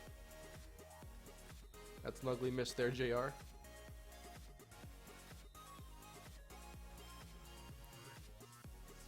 If enough of you wanted like a mid-season practice or something, I'd be down with that to do more look at these other players.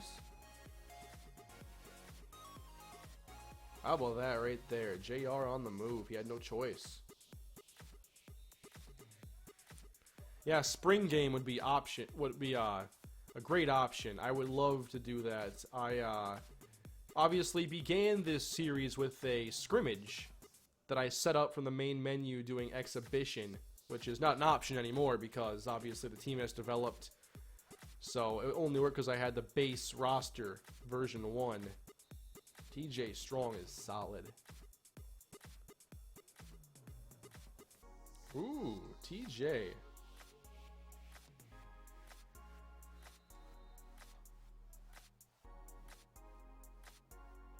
There we go, Lamar. Gotta get those victories. It's tough DBs he's playing against, though. Maybe I'll change up the defense. So, do you guys like Kimbrough more than Williams so far?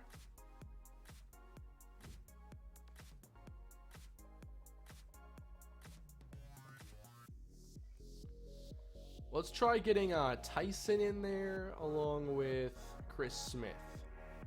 Or Slater, I mean. Hampton on the inside. I just want to see if anything changes with us changing the corners.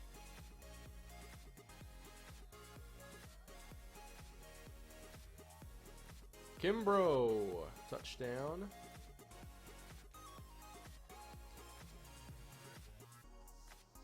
Freddie. Kimbrough can't come down with it.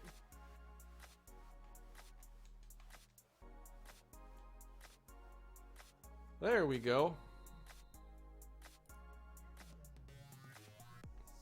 Glenn Hayes at halfback. Yeah, we tried that last year. We have more true halfbacks now I'd like to keep an eye on. Kimbrough, if you catch that, you win the job.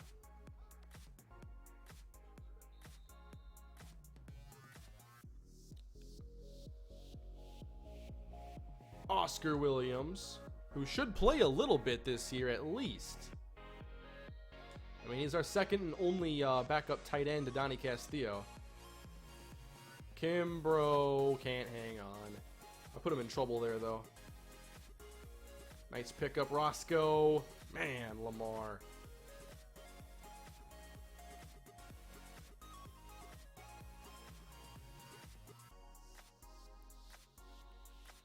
There's Donnie Castillo.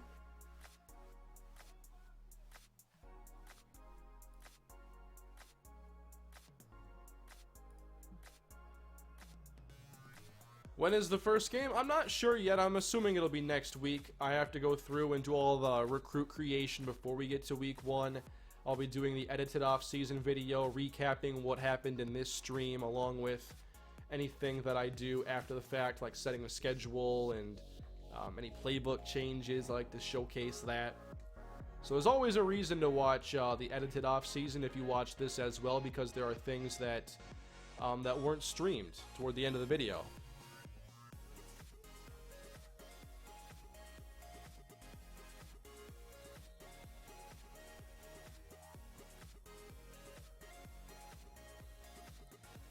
Alright, so we've gotten a good look at JR Battle and a lot of the starters. So maybe it's time to get some new players in there. I want one more touchdown and then I'll make a change. One more.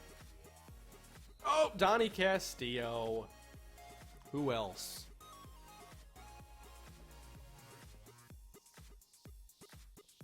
Why don't we see what Justin Colbert can do? If we want to compare the ratings, we have Colbert at 66 speed, Battle at 57. Colbert has 86 power, same as Battle, 81 accuracy, where Battle has 89. At running back, we are going to sub in, I want to see Kyle Thomas. At receiver, I want to keep Kimbrough and Williams getting some looks. And how about Mike Harris?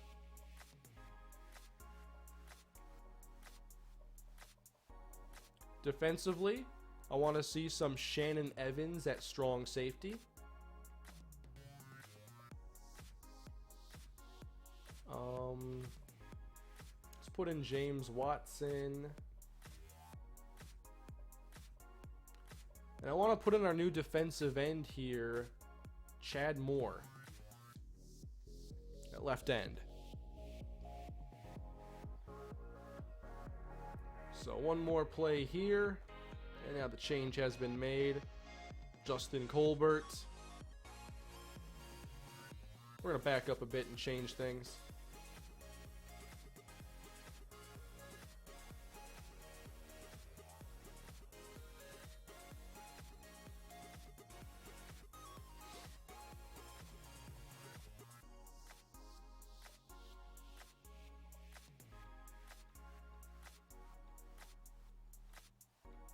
Maybe too many quarterback runs in this one.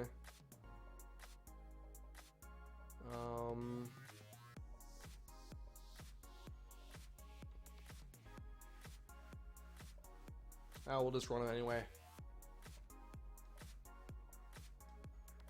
Let's go 3-3-5 on the defense, though. Alright, Justin Colbert in at quarterback. Throwing the dart to Freddie Kimbrough. He's making some plays today. Mike Harris from Kalispell, Montana. He was a recruit of ours a couple of years ago. Here's Kyle Thomas, the speedy back. He could play his way onto the field this year, or perhaps he'll be redshirted.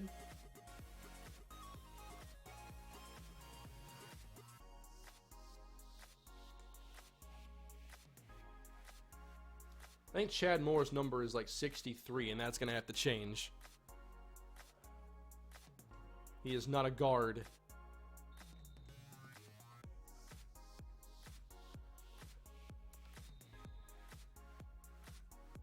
Outside of Thomas, you'll see some Corey Miller. Ooh, did he touch that? Did Shannon Evans get a hand on that?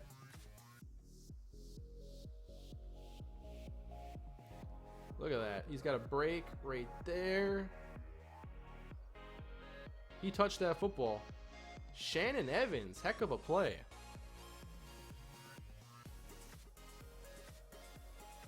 Can I change this song? I probably could, huh?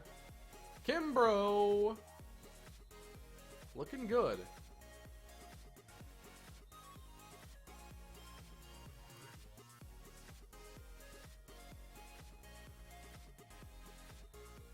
I'll change this song when Colbert gets a rushing touchdown from the 45.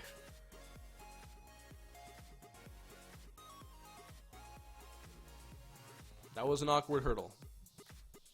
Freddie's got some developing to his game to go, clearly.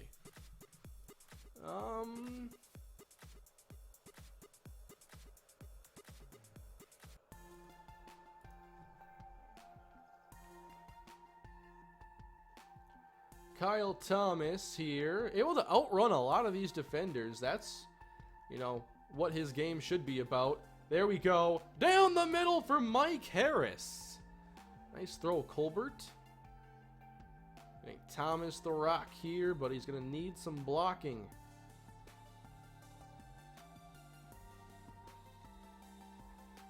Here's that play again. Give me time. Oh, no one's open. Doesn't matter. Colbert. Make something happen, Freddie dive. I want to see Brett Mitchell. You'll see some Brett Mitchell. Nice little mid-screen.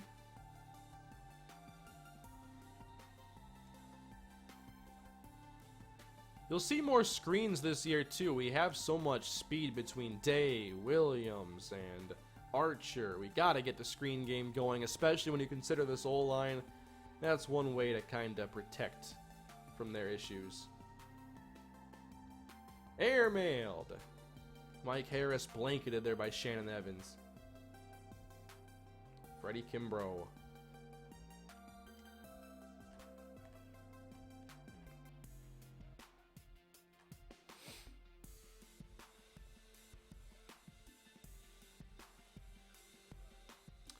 These songs that I play, by the way, are all from the YouTube audio library.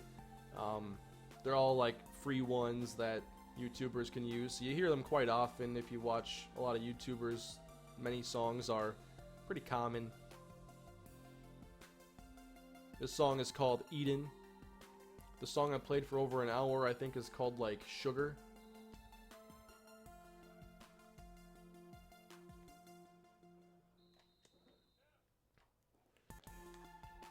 Run the football here with Kyle Thomas. I want to actually, let's run from under center here with him.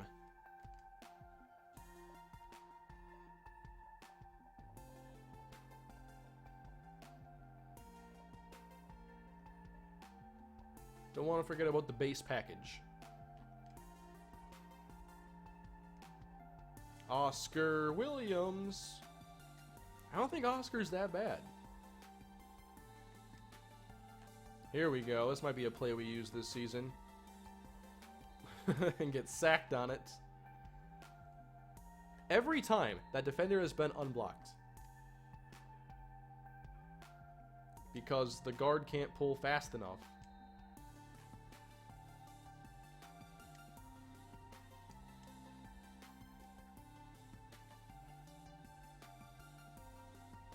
Kimbrough, he hasn't really shown issues with his hands yet. Oh, Kyle Thomas. He's interesting. I'll have to see Corey Miller as well, because like Thomas right now is saying that maybe he deserves some of the second running back snaps and touches.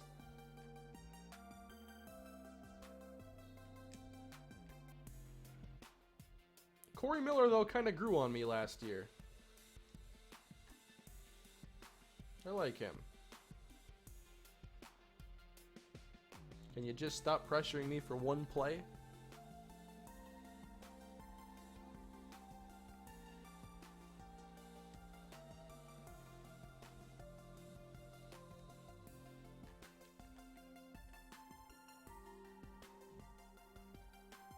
There you go. Donnie Castillo with the catch.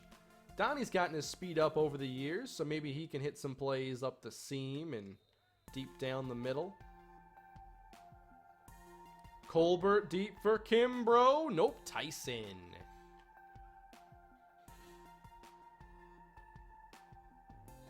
Some good strikes here from Justin Colbert.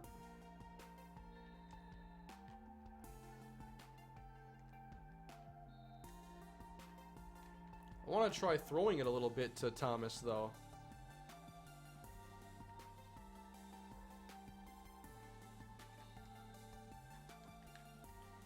So I'll attempt to find some opportunities there. Come on, Thomas.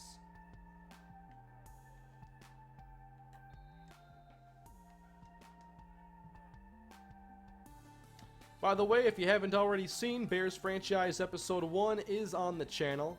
It is the intro episode showing off the roster, talking about the team, and kind of setting up the franchise a bit.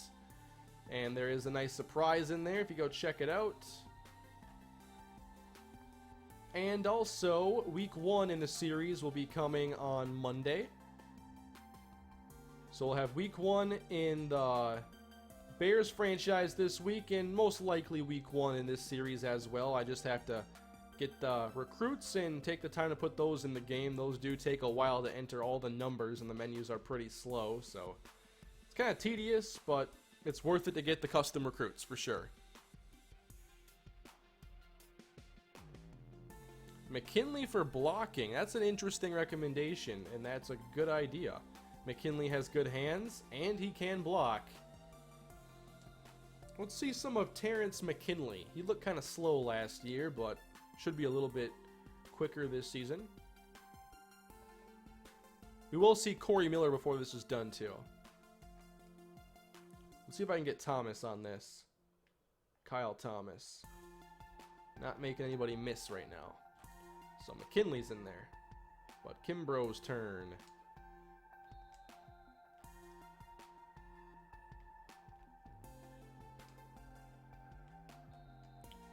I want to just keep McKinley in and see if he can get tested here when it comes to blocking. Well, he just missed a blitzing linebacker, so that's not promising.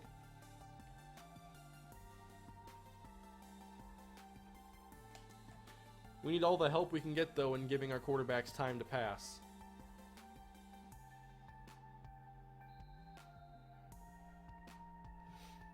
Yeah, the defense has looked very good.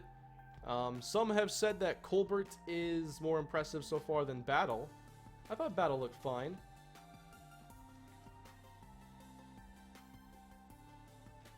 There we go. Ripping these down the middle.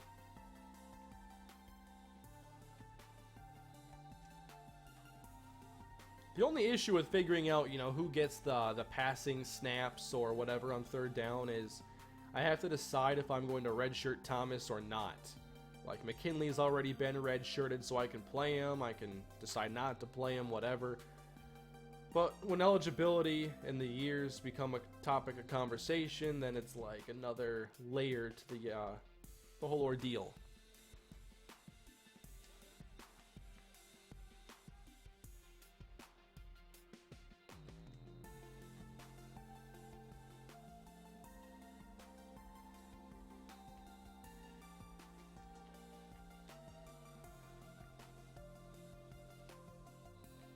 McKinley just doesn't have the speed to really outrun anybody to the outside.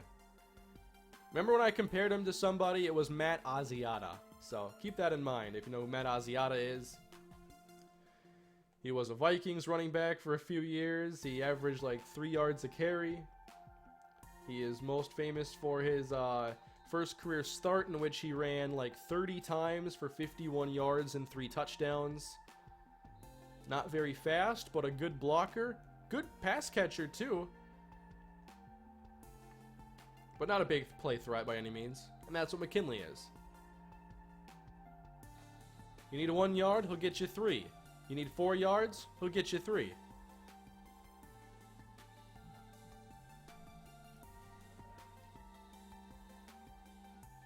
Want to try some I formation?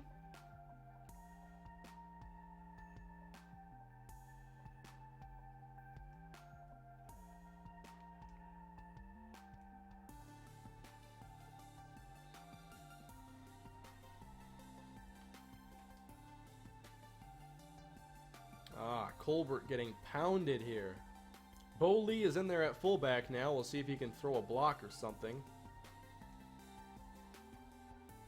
Out routes. Nice coverage. Well, Bo Lee just whiffed right there on a linebacker. Bo Lee, please do something, sir. Not running option. Hey, Lee just blocked somebody there. How about play action shot? Ooh, Colbert overthrowing. Yeah, Asiata did have a 10 touchdown season. The first 3 games, Matt Asiata scored a touchdown. The first 3 games were 3 touchdown games. It was amazing. I will say that he was okay in the red zone at times, but last year was so aggravating. The Vikings couldn't run the ball on 3rd and 1. They were by far the most frustrating team on 3rd and shorts, because it's only a yard, but that's a yard, and the Vikings could not get that yard last season. And now I'm worried with Dalvin Cook out, what the running game is going to do. I don't have high expectations, quite frankly, for Latavius Murray or Jerick McKinnon. I think they have some faults in their game. I like both players, but I just don't know if they can really come close to what Dalvin was able to do. McKinley, though, can he throw? Don't know. Bo, I'm going to need you to block the first guy that enters your line of sight. Just so I have a chance here, bud. Kimbrough making plays all day long. Yeah, it's definitely the worst offensive line that we've had, maybe ever. Certainly in a long while. Kimbrough, nope. We'll be recruiting a lot of offensive linemen this year. Not usually an issue, though, you can fix in 1 year.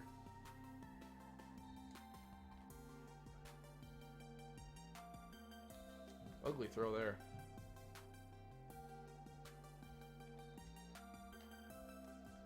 So why don't we check on Corey Miller then?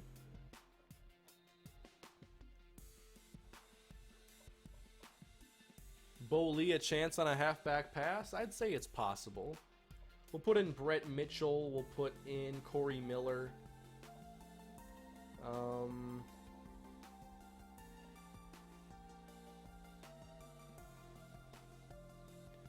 want to test out our kicker too at some point.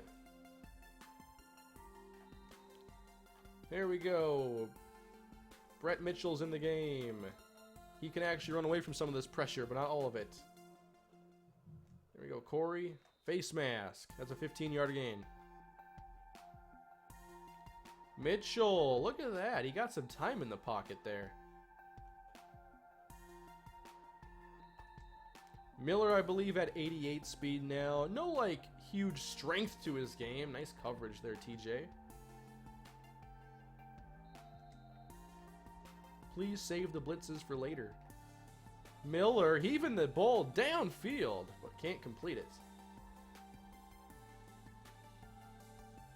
Okay, when did Brett Mitchell learn how to throw this deep comeback like an NFL quarterback? Check this out. That's a difficult throw to make right here. Over Watson. Look at that. Williams doesn't have to leave his feet or anything. That's a money throw.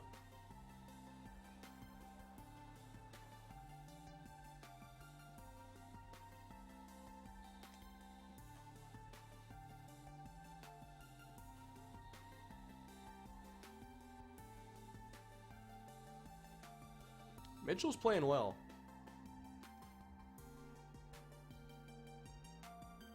Really well. Lamar Williams getting a chance to show off now.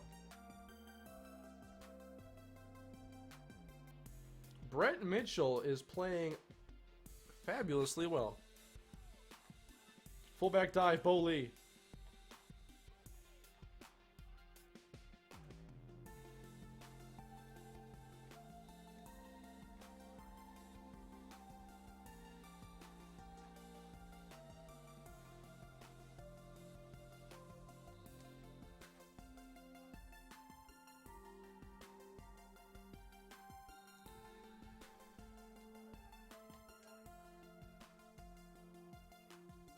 Mitchell has been on target with these passes. I'm impressed. Man, if you would let me throw this halfback pass, I'd appreciate it.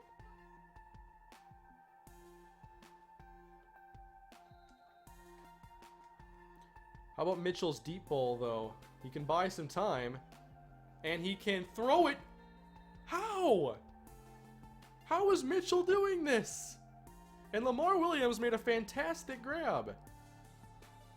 One-handed. Someone's got to check his gloves. He dropped some passes earlier. He definitely modified those between, you know, changing players here. Kimbrough drops one, but, I mean, ball's on the money.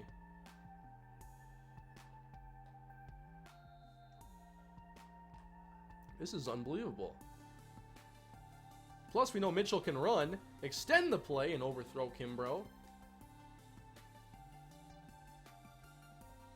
Nice play there, Jay.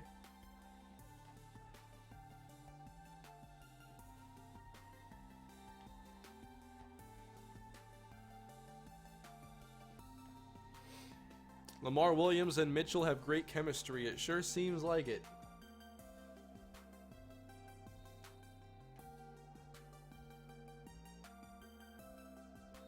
There we go. Corey, a little burst. We have to call this 3 times in a row, though?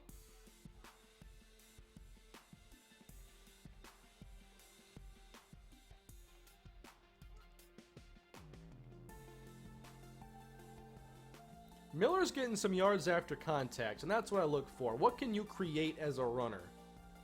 Because it's not all...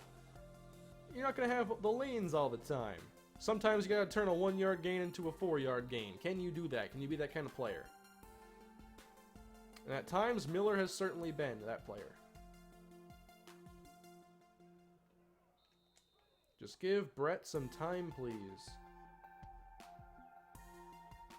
TJ.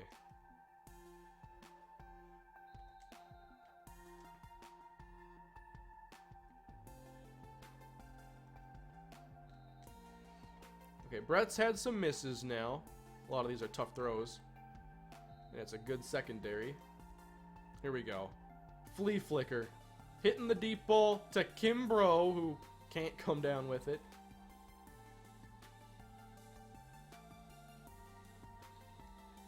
Blanketed by Slater. I have not run this option before from the I formation. It does not seem like it would be a good idea. It's way too much congestion there.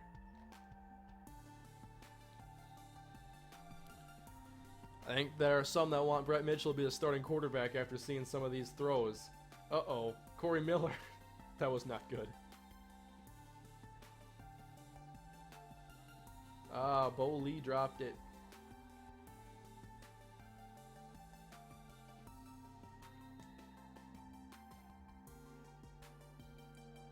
Bo Lee at fullback.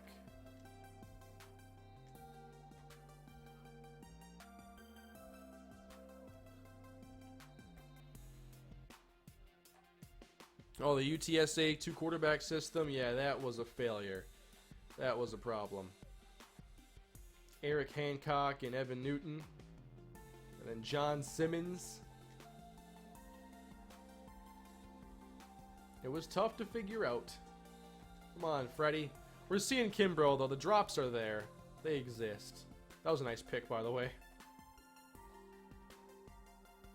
Oh, I could not get it to Donnie. Good try.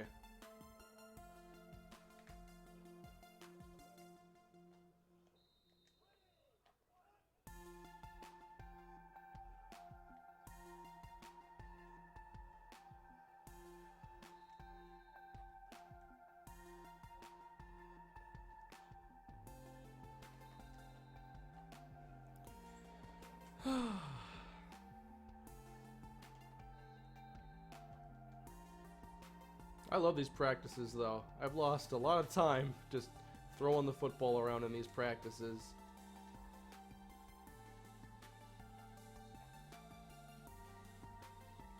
We should probably check out our new kicker, huh? Kimbrough makes the catch. Let's try kicking.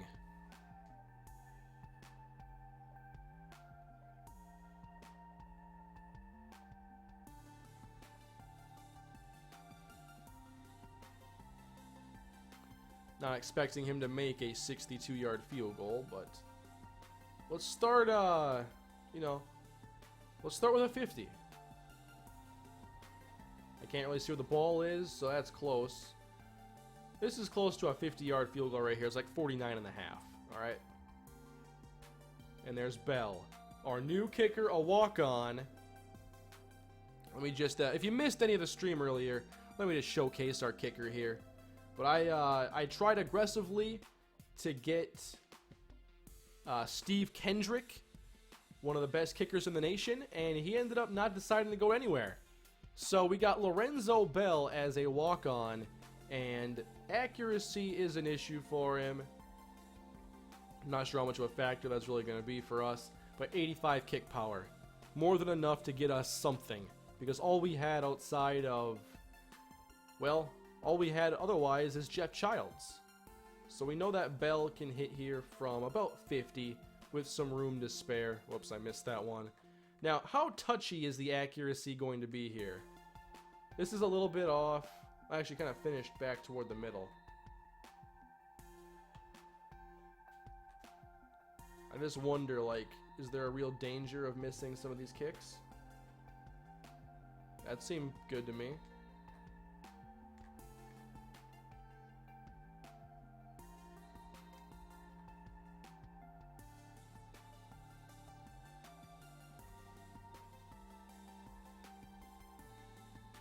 Might have to be a little careful.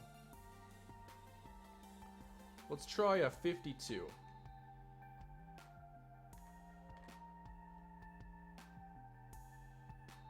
We know we can hit that. How about from the hash? Because that's going to require us to kind of angle things differently. And that's where his accuracy might be more challenging to match up. But at the end of the day, kicking in these games is easy.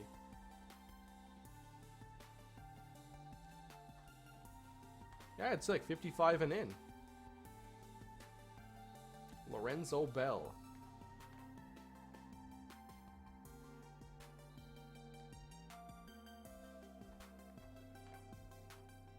That's all the way up. Just wanted to see how far it would go.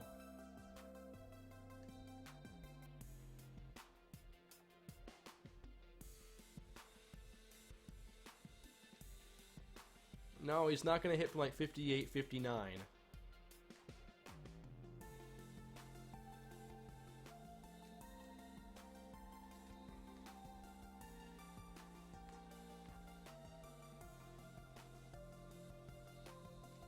Close.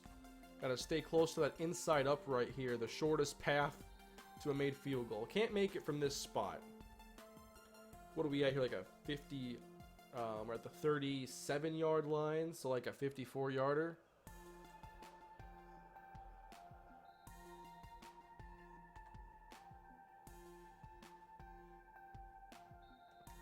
But you don't want to kick these at much of an angle. You want to be straight.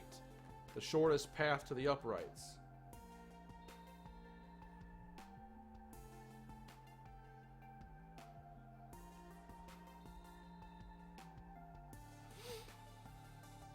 Alright, I've kind of been ignoring some of the comments here, getting lost in the kicking. Any other players you guys wanted to see here?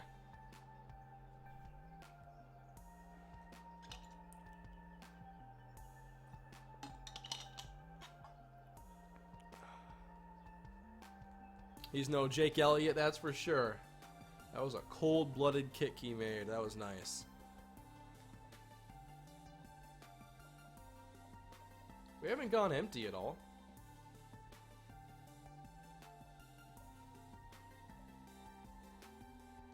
Dollar defense. Alright, Brett Mitchell, you get some more reps here. Oh, wow. How did that work? Brett Mitchell! He can make some weird plays, that's for sure. Now, his deep accuracy is not going to be his strength or anything.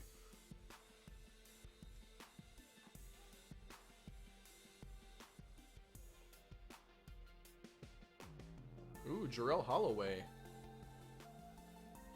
Yeah, we haven't really seen Sonny Archer. Will Sonny have a bigger year this season as a senior? We'll have to see. There's a lot of receivers trying to get the football as much as they can. Mitchell to Sonny Archer. We saw in the bowl game, I mean, Archer is still a great player. Nice throw.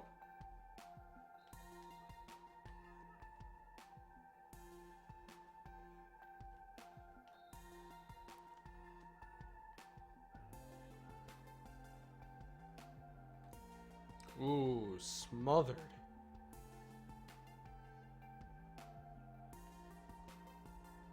There we go, Mike Harris. So, I mean, if a situation arose and Mitchell had to play, it looks like, you know, he won't be too bad.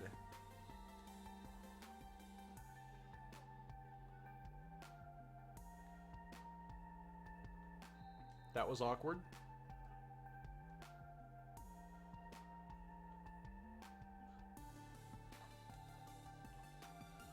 But still, JR Battle will be our day one starter. Mitchell.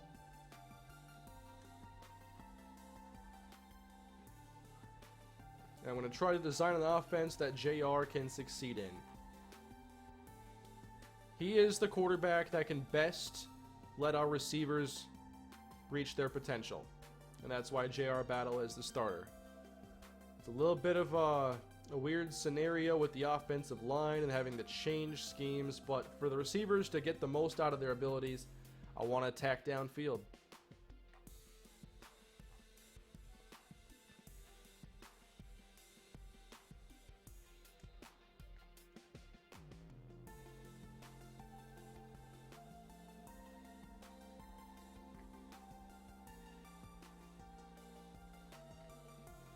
Oh, the nastiest back juke I've seen. Freddie Kimbrough. My goodness. The 5-star has played like a 5-star in this practice. I'll say that much. Look at this. Hitting the brakes on Antone Slater. That's mean.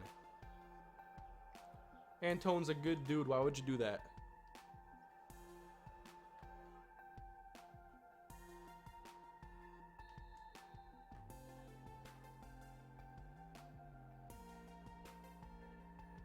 Nice coverage.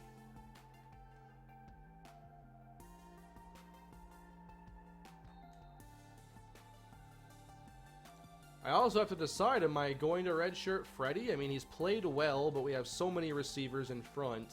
They can't all get the football.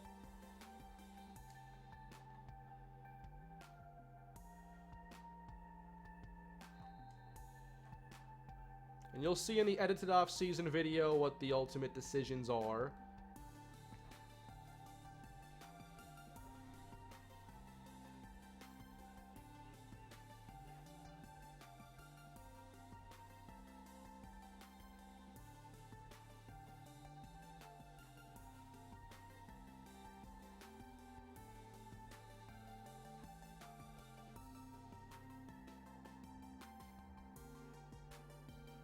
He's throwing these passes outside the numbers easily. Mike Harris.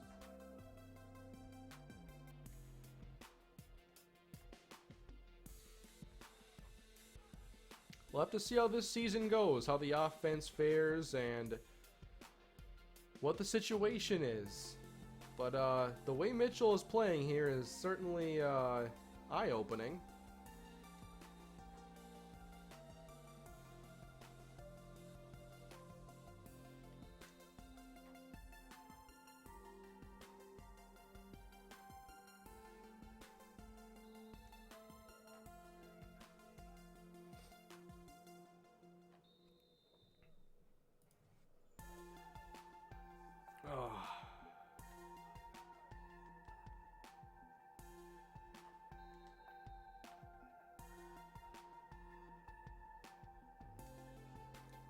Little spin there from Mike Harris. Didn't know he had that element in his game. Picked off there, Shannon Evans. If these defensive backs can be anything like they are in the practice, we're going to have a lot of turnovers this season. I want to see some interceptions, so hopefully they are ready to break on some passes. Lamar Williams.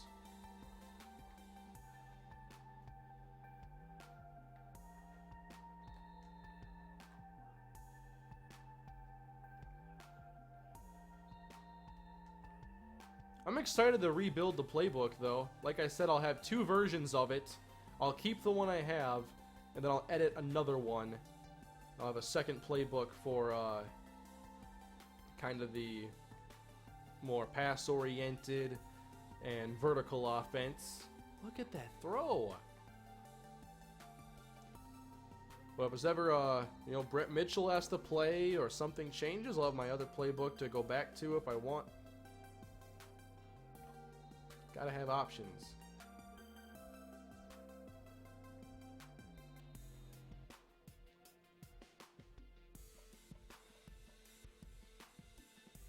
Let's end it, though, with JR Battle.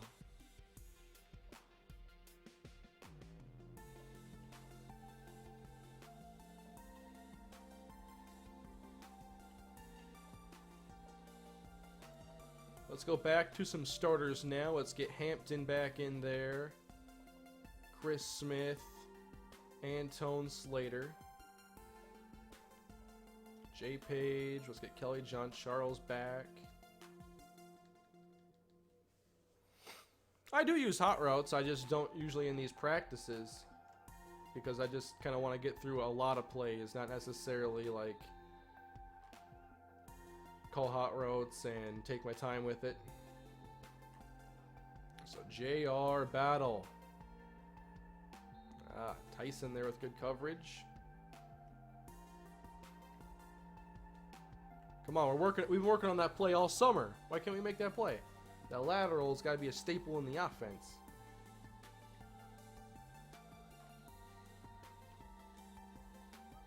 Ja'Cory. I want to see Ja'Cory make more big plays this season. I don't care how he does it. He's got to get those big plays for the offense. He's got too much speed to not do it.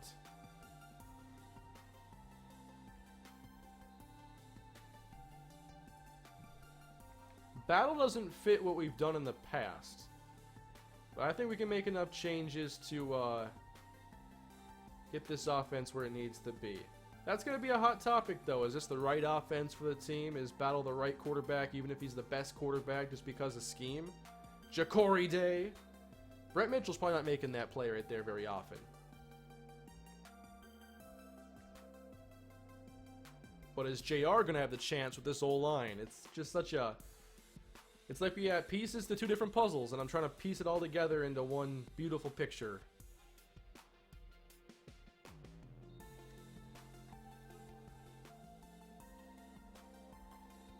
Weird.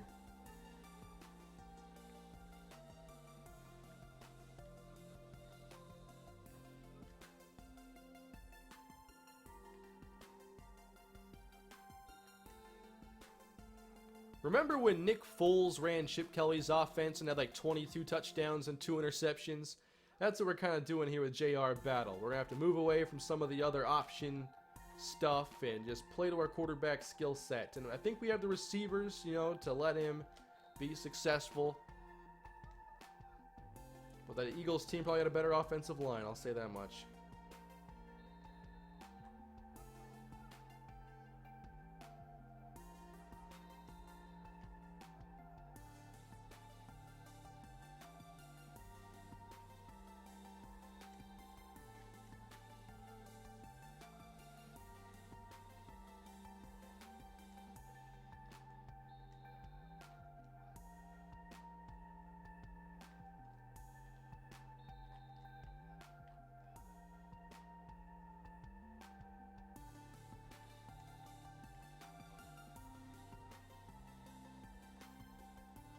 How many of you are still on the JR Battle bandwagon, though?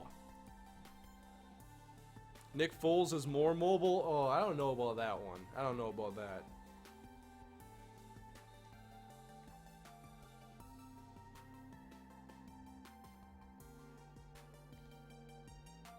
That was strange.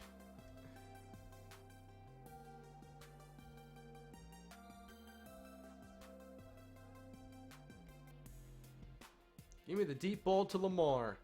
There you go.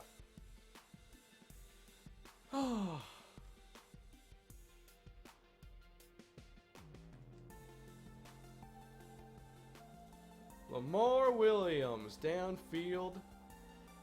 There you go for the touchdown.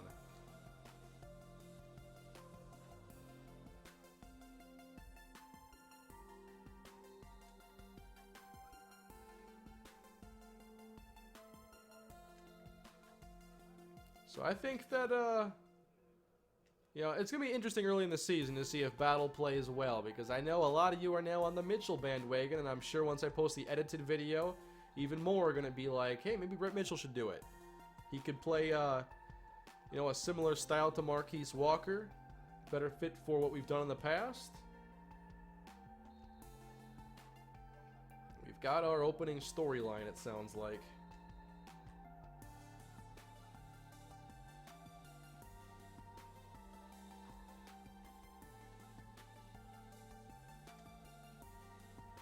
That's a money throw.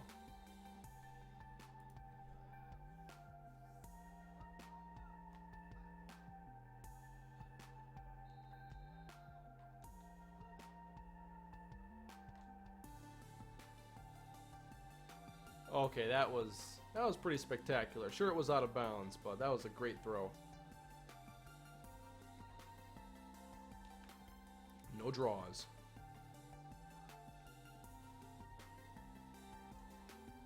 Oh, come on, give me some time here.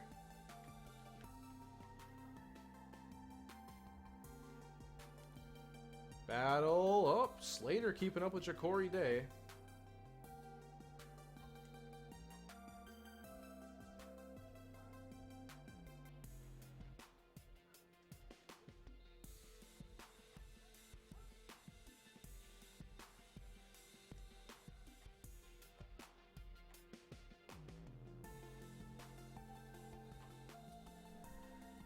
What's the plan for scheduling? Well, we already know we're going to play Washington State. I think that's a great matchup against the Pac-12 opponent.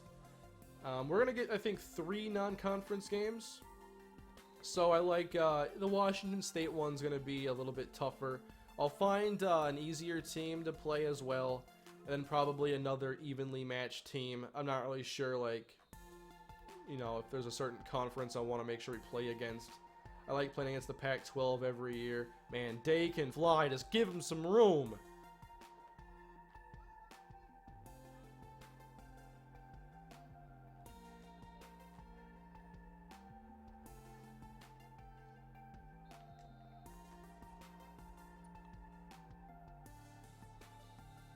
Oh, I made that catch.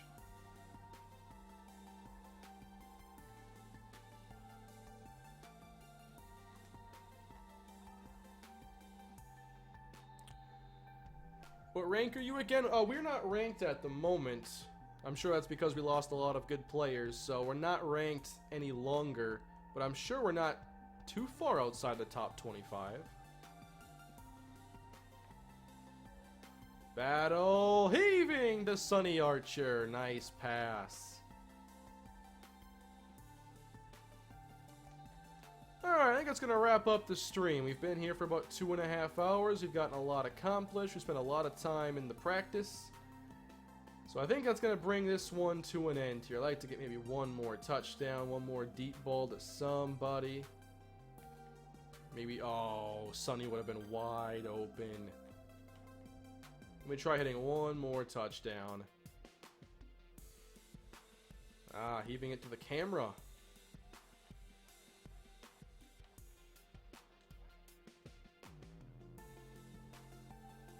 Battle to Kimbrough. Nope.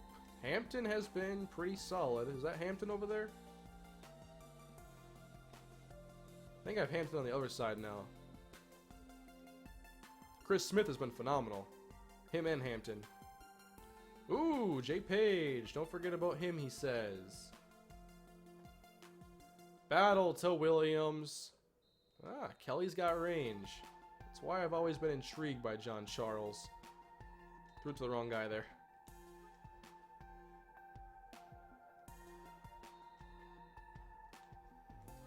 Defensive captain should be James Watson. I haven't decided who's the captain of the defense. But someone's got to be. Battle. Got it. Lamar Williams. Alright, everybody. Thank you for coming to the Kalispell offseason. Another fun offseason in the books. We've done this countless times on my channel. I'm sure we'll do it many more in the future. So the Kalispell Dynasty is entering Season 5. Thank you all for supporting the series this entire year. It's been a lot of fun to see this team grow from a brand new team to a team that now has established themselves a bit and are trying to continue a legacy. So with that, the off-season has come to an end, and I'll see you all in the next one. Thank you all again. Please leave a like on the stream here. Please subscribe to the channel if you haven't done so already. And I will see you all later. Have a great day.